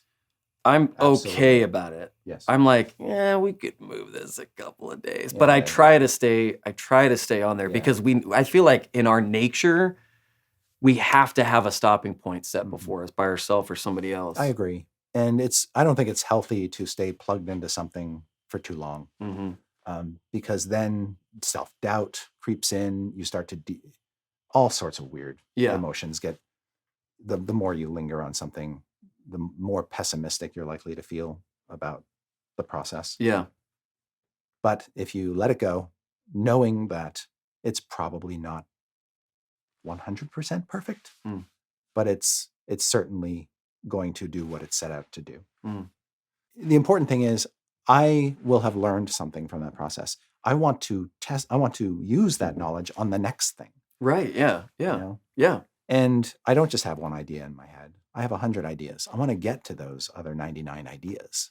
I can't do that if I'm still stuck in the past. Yeah, it goes back to that thing. Where do you think that mentality came from of being, it's so easy for you to let stuff in the past go and to just keep, is it because you work on a deadline-based thing and you have to just keep focusing on the next thing? But even what you said about those friends and those things in the past that you don't have any connection to anymore, where do you think that comes from? I think I might be sociopathic. I think here I'm gonna diagnose you. I'm gonna diagnose you with my thoughts. I think you have a lot on your plate in present, and I think you know where you want things to be in the future, and you're able to go, I am going to diminish my emotional capacity for this thing that I'm in right now, and mental capacity. Yeah. If I have the reason why I prodded you there is because I'm sort of the same way. I have a harder time with letting people go from the past because I have a guilty sort of complex to begin with. And I go, but that person meant a lot to me for 5 years. It's hard for me to go, they don't really fit into my life now. Taliesin is somebody who's very good about calling me out on that and saying, like, you're holding too much weight that you don't need to carry. But I also have that thing where I go, I can't have one foot there and one foot in this thing I'm doing and one foot in the future. I have to just choose. Right. And I feel weight is lifted when I do that. You feel the same way? I do. Yes. Yeah. I have two legs. One's in the present. One's in the future. I don't have a third leg for the past. Yeah. And it works for me. Partly because I do become very immersed in my work, and this is definitely the way I've always been. This was how I was as a child. I'm very good working alone. Yeah. My parents used to always say, he would just play by himself for hours, and he would just disappear into a room, and we don't know what he would do, but he'd just basically playing with himself for hours. And they never had to worry about, me being bored or destructive, getting in trouble, or getting into trouble or anything like that. That it was just always that way. You didn't have idle hands very often. No. And I mean, it's not to say we didn't get into trouble, but I almost blinded myself once. What? How? My friend and I decided it would be a really good idea to douse each other in powdered lime. Wait. The stuff that you use to get rid of a body? Now, I had a cousin who told me that. Yeah. That's what it's There for. was, he had in his carport, his dad had put these basically burlap sacks of lime powder. Yeah. Just stacked them up, and we cut them all open and doused ourselves. And then I went home covered in lime powder, which my mother instantly recognized because you can smell it. Yeah, you can smell it. I'm wondering why my skin is burning. Mm-hmm. And and it was all on my eyelids, but not actually in my eye. If it had gotten in my eye, I'd be blind right now. Oh my God. Yeah, we were so stupid. Yeah, I did some really stupid stuff like that. Yeah. But basically, I've always been able to immerse. I get very immersed in writing when I am sitting in front of the computer and I'm in the zone. I can stay in that zone forever. Me too. Yeah. If I find the stream, I can stay in there. Yeah. It's only my dog who will come up and go tap tap tap. Time to go. Time. Yeah. Time to get away from the screen, boy. Yeah. That saves me from getting completely sunk in. And I've written tremendous amounts over long periods of time, nonstop, because I'm just there in the present and enjoying it so much. Is there anything else in your life that touches you the way being in that stream and having that flow, where you're not having to force the writing, when you're sitting there, because there's a difference, right? When you go I have a deadline, I'm forced to sort of sit down and do this, versus when it's sort of just flowing. Does that make sense? Yeah. What other things in your life give you that same sense of satisfaction, if anything, or is that the only one? It's not the only one. I love, there's certain collaborative things that I enjoy. Brainstorming sessions when we haven't cracked the nut of what the story is going to be yet, and it's just wide open. Yeah. And we can just sit in a room and just throw crazy ideas out and list them off. That to me is one of the most invigorating experiences ever. I highly recommend it. And when you can get people in the room who are just as good and powerful a storyteller as you, so much the better. I'm thinking, so specifically on Tomb of Annihilation, when we were breaking that story, we brought in Pendleton Ward, the creator of Adventure Time. Right, yeah. To help us pin everything down, which is extraordinary, to be in a room with somebody whose mind works the way his does, to be able to bounce ideas off of somebody who doesn't think the way you do, and yet something good can come out of it that you can use.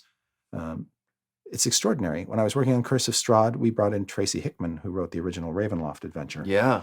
Who is his mind is that of an academic, almost like a professor. Mm-hmm.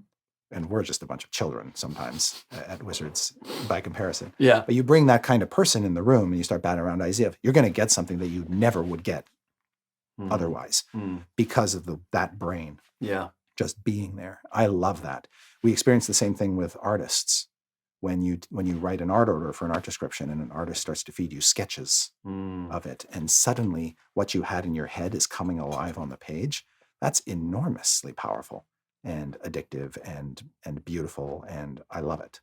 The fleshing out of an idea becoming reality. And we see that a lot, and Critical Role guys see that a lot with the fan art.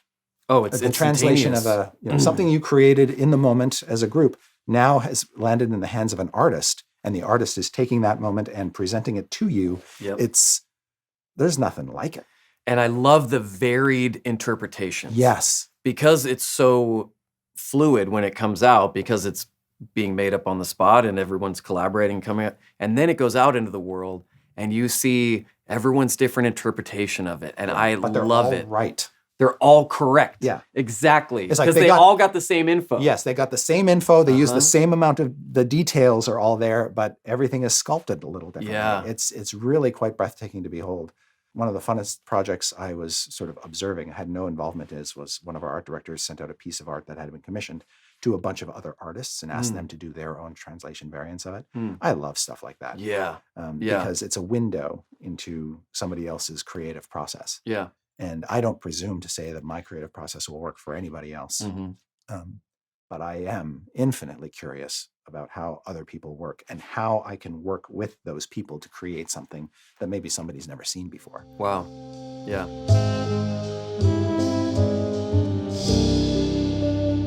We talked about diversity in D&D a little bit, but the game itself, right? Yeah. Not just the game, because it's so much bigger than that, but just forget the mechanics.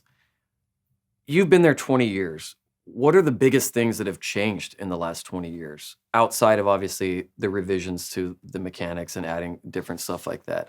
Take D&D as a cultural experience and tell me what you think the biggest difference has been what the biggest change has been in the last 20 years. So the fundamentals of the game and how it's played haven't changed. People still gather around the table. It's still, friends sharing stories. All that's been the same, regardless of the edition. Right. And every edition has encouraged that experience in its own way. The things that have changed is access. Mm-hmm. The game is much more readily available. You can get it in more places. It's because you can watch D&D 24/7 now on streamed shows. Mm-hmm. Anybody can learn what it is and how to play it and realize it's not that hard. The way that we have endeavored to make the books more friendly in terms of how they're written has changed. Right. I don't think we cared a great deal back then. People were just writing to get their ideas out there in a lot of cases, maybe not putting as much thought into who we're writing for and how the book should be structured. If you look at the first edition DMG, it is like an encyclopedia. And there's almost no rhyme or reason to how the information is presented. It's almost like Gary just cracked his skull open, dumped it out on the brain, closed it up, and walked away. And it's all great material. But I think it was made for a select wargaming audience who was accustomed to seeing that kind of text before. Did not make for the best learning experience. And it did not necessarily tell you how the game was supposed to be played. There has been very conscious effort over the course of these past 20 years to make our books more user-friendly, to understand the power of UI. And a lot of that comes from the fact that digital games becoming more of a thing, interacting online, user interface wasn't a term we even knew about. Yeah. When I first landed at the company, we talked about user interfaces. No. What the fuck is that? Yeah. Now it's a big deal. Everything is about how is the information presented, as well as is that information good? And that's a very kind of down in the weeds change. The other thing that has changed is that the people working on D&D are diverse. A lot more diverse.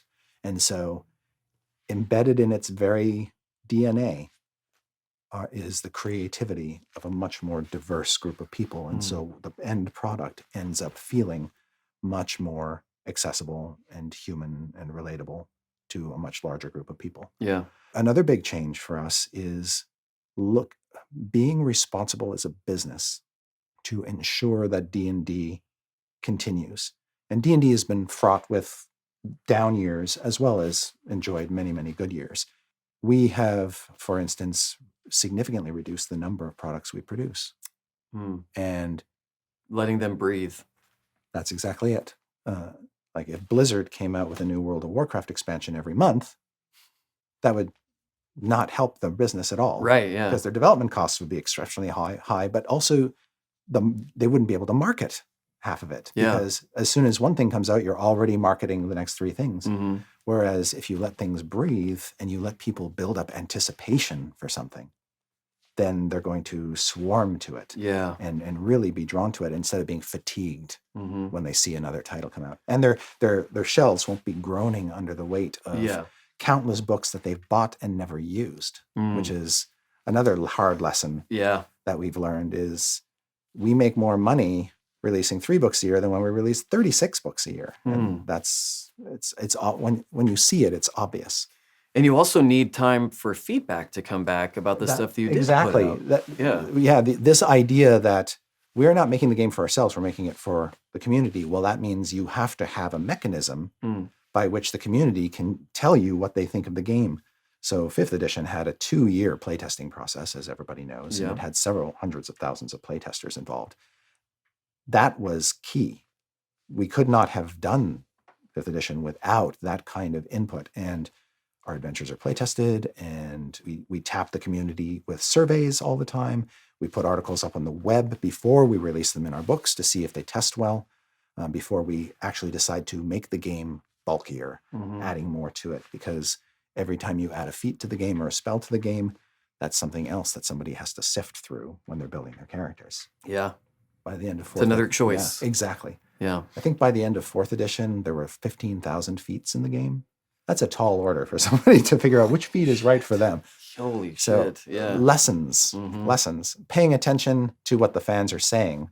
And that's not to say that we necessarily implement every playtest feedback piece that we get. That would be insane. Yeah.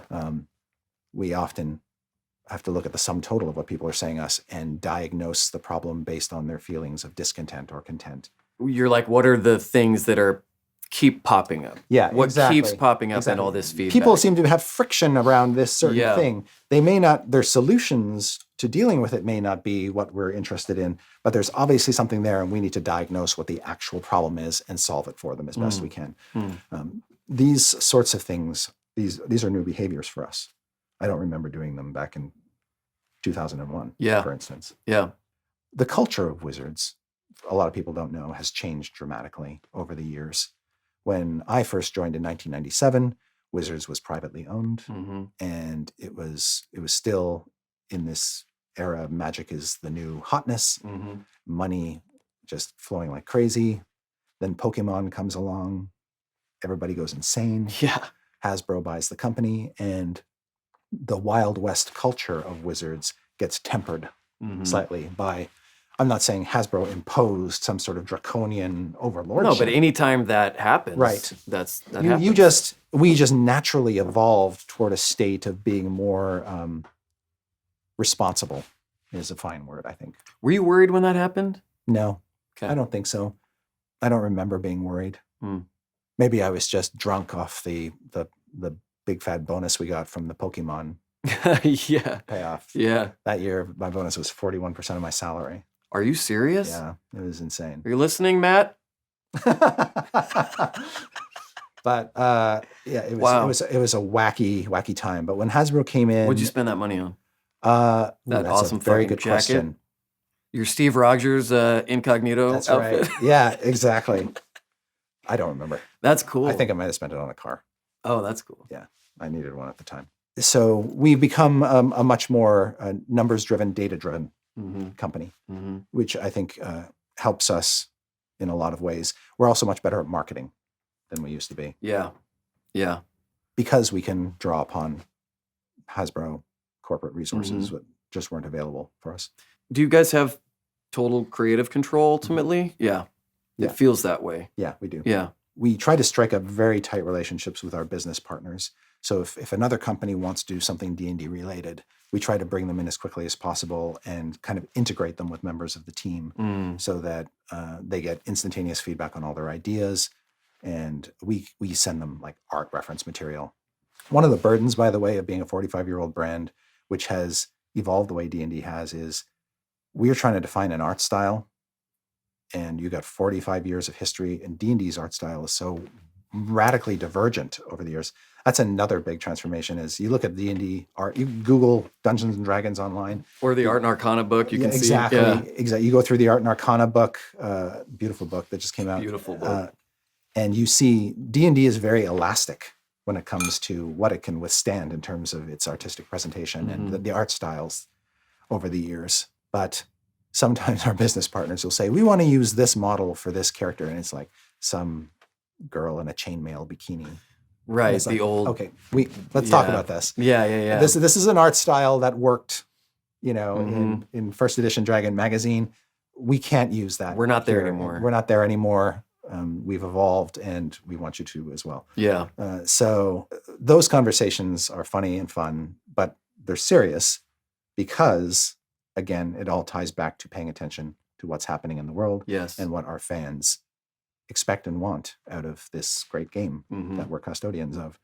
And if you're a partner working with us, you are custodians as well by extension. Yeah. And we will impose our will upon you to make sure that everybody who comes to this game feels like they have a place and aren't being turned off by some throwback. Even imagery, Even I love that you guys are protective even of the imagery that's used, because times have changed, man. Yeah, they have. For the better. Absolutely. And you don't gain anything by going, but this is what it's always been, and keeping it that way. You have paying attention to what's going on in the world. Right. Crucial. Yeah. So that was I think Wizards has evolved to that state. I'm glad to have been part of the company for so long, to just watch it metamorphose over the years and to watch the team change. Our team has gone from being as big as like 50 people, I think at the height of third edition, down to where we are now. And that's simply because when you were putting out 36 books a year and you had several active campaign settings, the demands. You needed that. Yeah.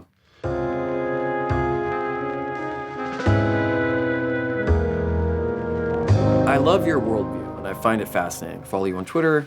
I read the blog posts you used to do, and I feel like I have a pretty decent understanding of it. What have been or are the biggest influences on that worldview? Or just on you as a person? Oh, gosh. I'm asking about Chris Perkins. Yeah. I'm not asking about Wizards of the Coast. I'm asking about you. Biggest influences on me as a person. And the stuff that's influenced your worldview. I know you read a lot, and I know you said that, you know, that's important. Yes. I feel like I grew up in an environment that there was no imposition on me to learn or to explore things. I didn't have people ripping D&D books out of my hands because they thought they were Satanist or any of that. I had no religion bearing down on me or anything. So I always felt like the world was mine to discover, and that. But I have to just kind of turn to, I guess, my teachers for letting me be a free thinking person, and my editors for teaching me that you can go a lot farther if you're paying attention and adapting and changing. I don't have a partner or a wife or a husband or anybody close to me who is a sounding board. So a lot of what I get really just comes from outside stimulus. I'm not a big social media person, actually, although I like Twitter for its format more than anything. So in and out, little thing, bloop, clever little, done. Influences, mostly they're people I don't know. They're people I watch. Tell me who they are. I'm interested. Okay. I'm interested. Tom Hanks. Yeah. Okay, why? He's sincere. Everybody seems to want to work with him. I have to wonder why. It can't be because, he's a jerk. He's at the top of his game. He isn't being a dick, which is kind of nice. Yeah. It's always putting hard. good stuff into the world. Yeah. That's what I feel like. He's doing good work, you look at his track record, you look at what he's worked on, you can sort of trace, you can see what he puts of himself in his projects. You can see that the people around him, when they talk about him, have nothing but glowing things to say about him. Yeah. That I can respect. Jodie Foster. Yeah, fuck yeah. Is another one. Here's a woman who has charted her own course. Child actor. Not easy. Nope. And not taken advantage of. taking risks, Yeah. sometimes falling down, but that doesn't stop her from doing the next thing. Nope. Not just writing, directing. Directing, yeah. Yeah. As well as acting. That's a person who I just watch their growth, and it just amazes me.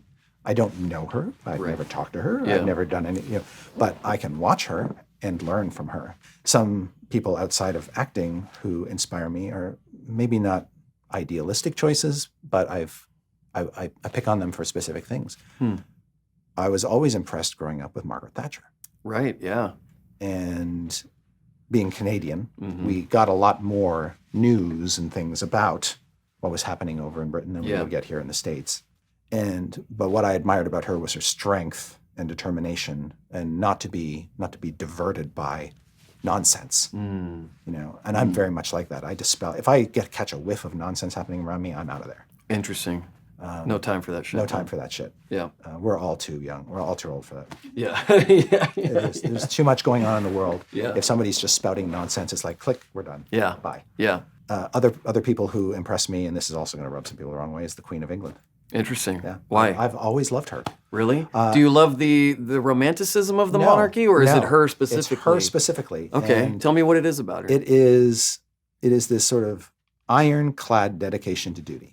On some level, she must realize that she is an antique in this world. I've thought about that, yeah. But she still does it. And why? Because that's what she has to do. That's the place that she has made. Well, you could say it wasn't made by her. That was made for her. But she owns it.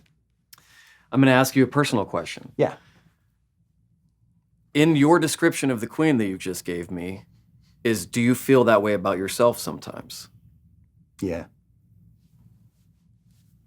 Are you at peace? I'm at peace with that. Yeah. Totally. And it works for me. Yeah, it does. We're painting such an interesting picture here, and I love it. I do wonder. We talked about Oprah. Oprah too. Yeah. Oprah. She made the cover of O Magazine again. I don't know if you noticed, if you've been to a grocery store. Really? That was a long shot. Oprah is a badass. Oprah is somebody... Look where she started. Exactly. Exactly right. And I don't know if she's still the richest woman in the world, hopefully. Do you know who Shonda Rhimes is? The TV show showrunner, creator? Yes. She blows me away. And someday, if her shows keep being as successful as they are, could surpass Oprah's wealth. Honestly, she's one of my favorite writers. What she's been able to do in this industry and the place that she's carved out for herself is fucking unprecedented, in my opinion. Oprah is the same way. Somebody else on the writing side that I respect, departed now, Ray Bradbury. Yeah. Partly because, and this is something else, this is a conscious thing that I learned from him, and that is, if you look at his body of work, it's varied. He crosses genres, and he does things that you wouldn't expect him to do. Yeah. He even wrote, I believe he wrote like some episodes of The Outer Limits and like a few stray odds and ends. But from his Fahrenheit and Something Wicked, and you look at his body of work, and he deals with a large number of themes across a large number of genres. And I've always wanted to do that in my adventure telling, and I could because I realized D&D is so elastic. Yes. That D&D isn't just medieval fantasy, Arthurian legend. It's also Gothic horror. There's some sci-fi elements thrown in. There's Lovecraftian influences. Yeah. I can write adventures for any of those things, still put the D&D logo on it, and spit it out. And I love being able to do that. Yeah. Yeah. Just the adventures I've written in the past 5 years were deliberately intended to not be very much alike in terms of their theme or genre. There's like Indiana Jones in the jungle with Tomb of Annihilation. There's the Gothic horror Curse of Strahd, and that kind of thing. And I look at folks like Ray Bradbury as inspiration for that. Like, yeah, you can get away with that. He showed me you don't have to be pigeonholed, and that you can take your craft and stretch it out into places that people would not expect it to be stretched. Wow. Yeah. At some point, whenever this ends up being, at some point... I want to ask you a question first. Okay, you ask me a question. So you're stuck on a desert island. Okay. What's the one book you want to have with you? The Road, Cormac McCarthy. Not How to Survive on a Desert Island? damn, I should have. Fuck, Chris. Son of a bitch. Not How to Get Off a Desert Island You're Stranded on. Okay, enjoy the road. That's fine. Yeah. Have you read it? No. I read it in one day. I had a roommate who read it, walked out of his bedroom and said, "You've got to fucking read this, man." And I sat down and read it, and the contrast of the beauty in the relationship between them, I'm not giving anything away for people who haven't had a chance to read it yet, but it won a Pulitzer, the contrast of, borrowing Stephen King's term here, the world moved on, and we're following a relationship, and it's more than a tale of survival to me. It's a tale of this relationship. And the theme of, regardless of how put together or decimated the world is, this is the meaning of life. This through line of that relationship and of that shared experience is the purpose of life, from my interpretation. And I am someone who needs to be reminded of that constantly. Not constantly, but consistently. I need to be reminded of that. And that's why I would take that with me. Because everything else is stripped away. This is the only thing that really matters. And those are the memories that I cherish and that I take with me. That's what this thing means to me. Is this is a lot of people that I want to be living my life with, and living and going on adventures with, and what better crew? I mean, my chosen family. Yeah. You mentioned Stephen King. He was my favorite childhood writer. Really? Yeah, me too. Yeah. He just had a way of arresting your imagination and holding it in that place. Yeah, and he could take mundane things and just turn them around and freak the hell out of you with them. Pet Sematary. Oh, I that's the fucking best. love Yes, Pet Sematary, that's the man. best. That's the best.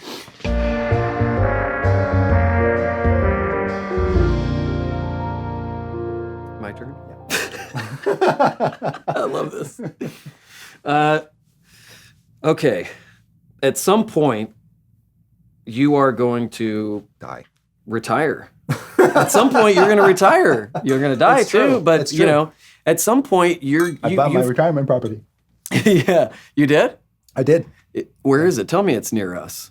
It's on the Pacific coast of Washington. Oh wow. Yeah. So yeah, near-ish. Near-ish to where you're at. It's beautiful. Yeah, I bet. I have a lot of family up there. I like to go. I like visiting. So you bought that already. So I'm wondering a couple of things. Yeah. Number one, your contribution to not just the company but the culture of D&D. What you hope that is once you've walked away from it. And the other question is, then what? You have eaten, slept, breathed, been married to Dungeons and Dragons. I asked you at the beginning of this conversation, do you have times where you need to get away from it? And you say, I don't want to get away from it. Mm-hmm. What happens when you walk away from D&D as a profession? It's still going to be in your life, obviously. You're still going to want to play. You're still going to want to run games. Mm-hmm. But number one, what's that legacy? And number two, what do you want? What else do you want to do, man? What else is there for you? So I want my legacy is the work, and it's the knowledge of the adventures and stuff that I've put out there, giving people hours and hours and hours of entertainment and the ability to tell their own stories, to take the material I've taken, adapt it for their own games, and make it their own. I'm so happy with the ability to do that and the stuff that I'm putting out there for people. That's it. When I walk away, when I retire, you probably will never hear from me again. Oh, yeah. I dig that shit, man. I've told my family, I said, one of these days I'm moving to Ireland. I'm going to chop my own firewood. I'm going to fucking live without electricity. Yeah. No one will ever hear from me. And when I die, just be aware. Somebody will go through my belongings and find 30 unpublished D&D thingamabobs that I wrote while I was, on rainy nights listening to the waves crash against the shore. Yeah. And they'll do with those what they will, because I won't stop writing. And there are other things I want to do. I'd love to write a book of some kind about my experiences in the industry and working at Wizards. I think you should, man. I would read the fuck out of that. It might be partly fictional. I don't know, just for the sake of, Yeah. it's not the most exciting at all times kind of situation. I understand, yeah. I think it would be fun. But basically, I want to bury myself up to my eyeballs in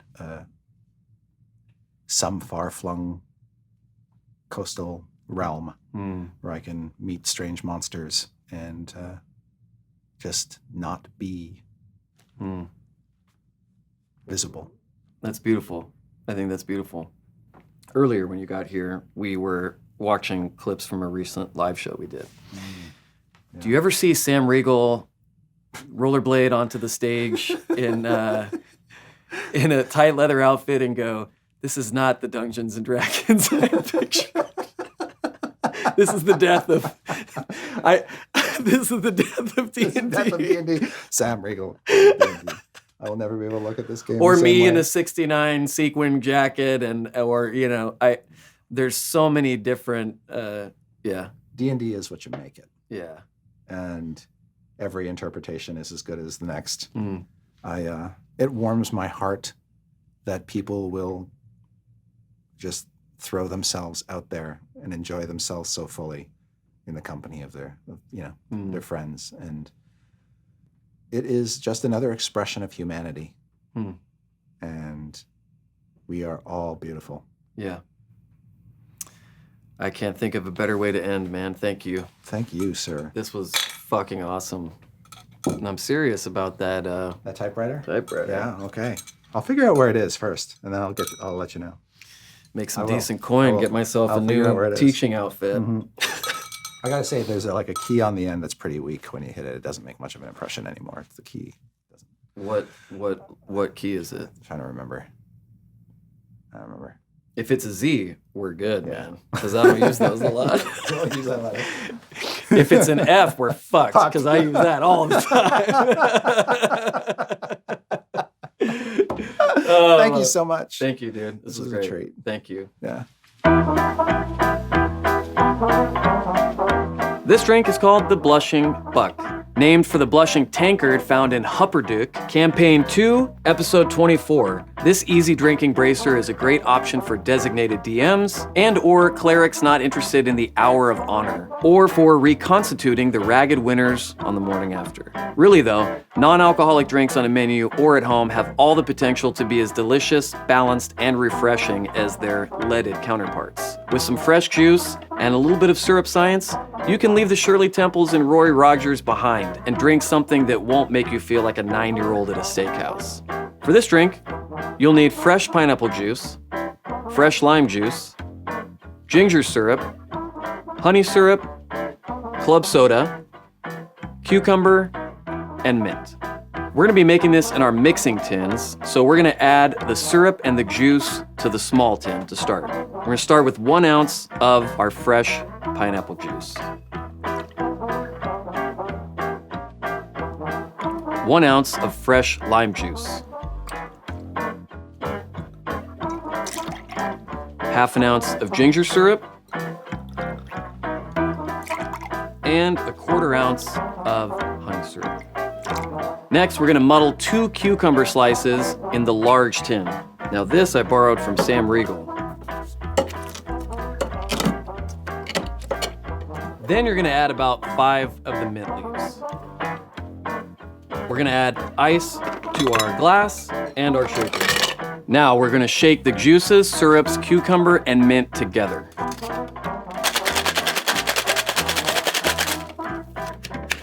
After you shake, but before you strain, we're gonna add club soda to the mix. Then we're gonna double strain into our Collins glass over cubes.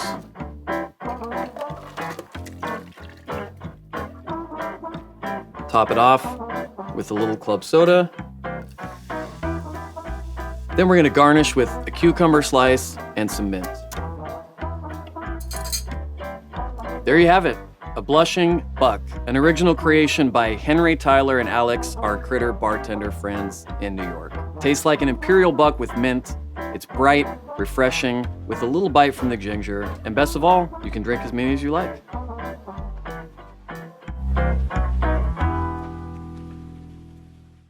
Thank you so much for watching Between the Sheets. New episodes are uploaded to YouTube on Wednesdays, and if you want to watch the show live, it airs at 7 p.m. Pacific at twitch.tv/Critical Role. Thanks for joining us.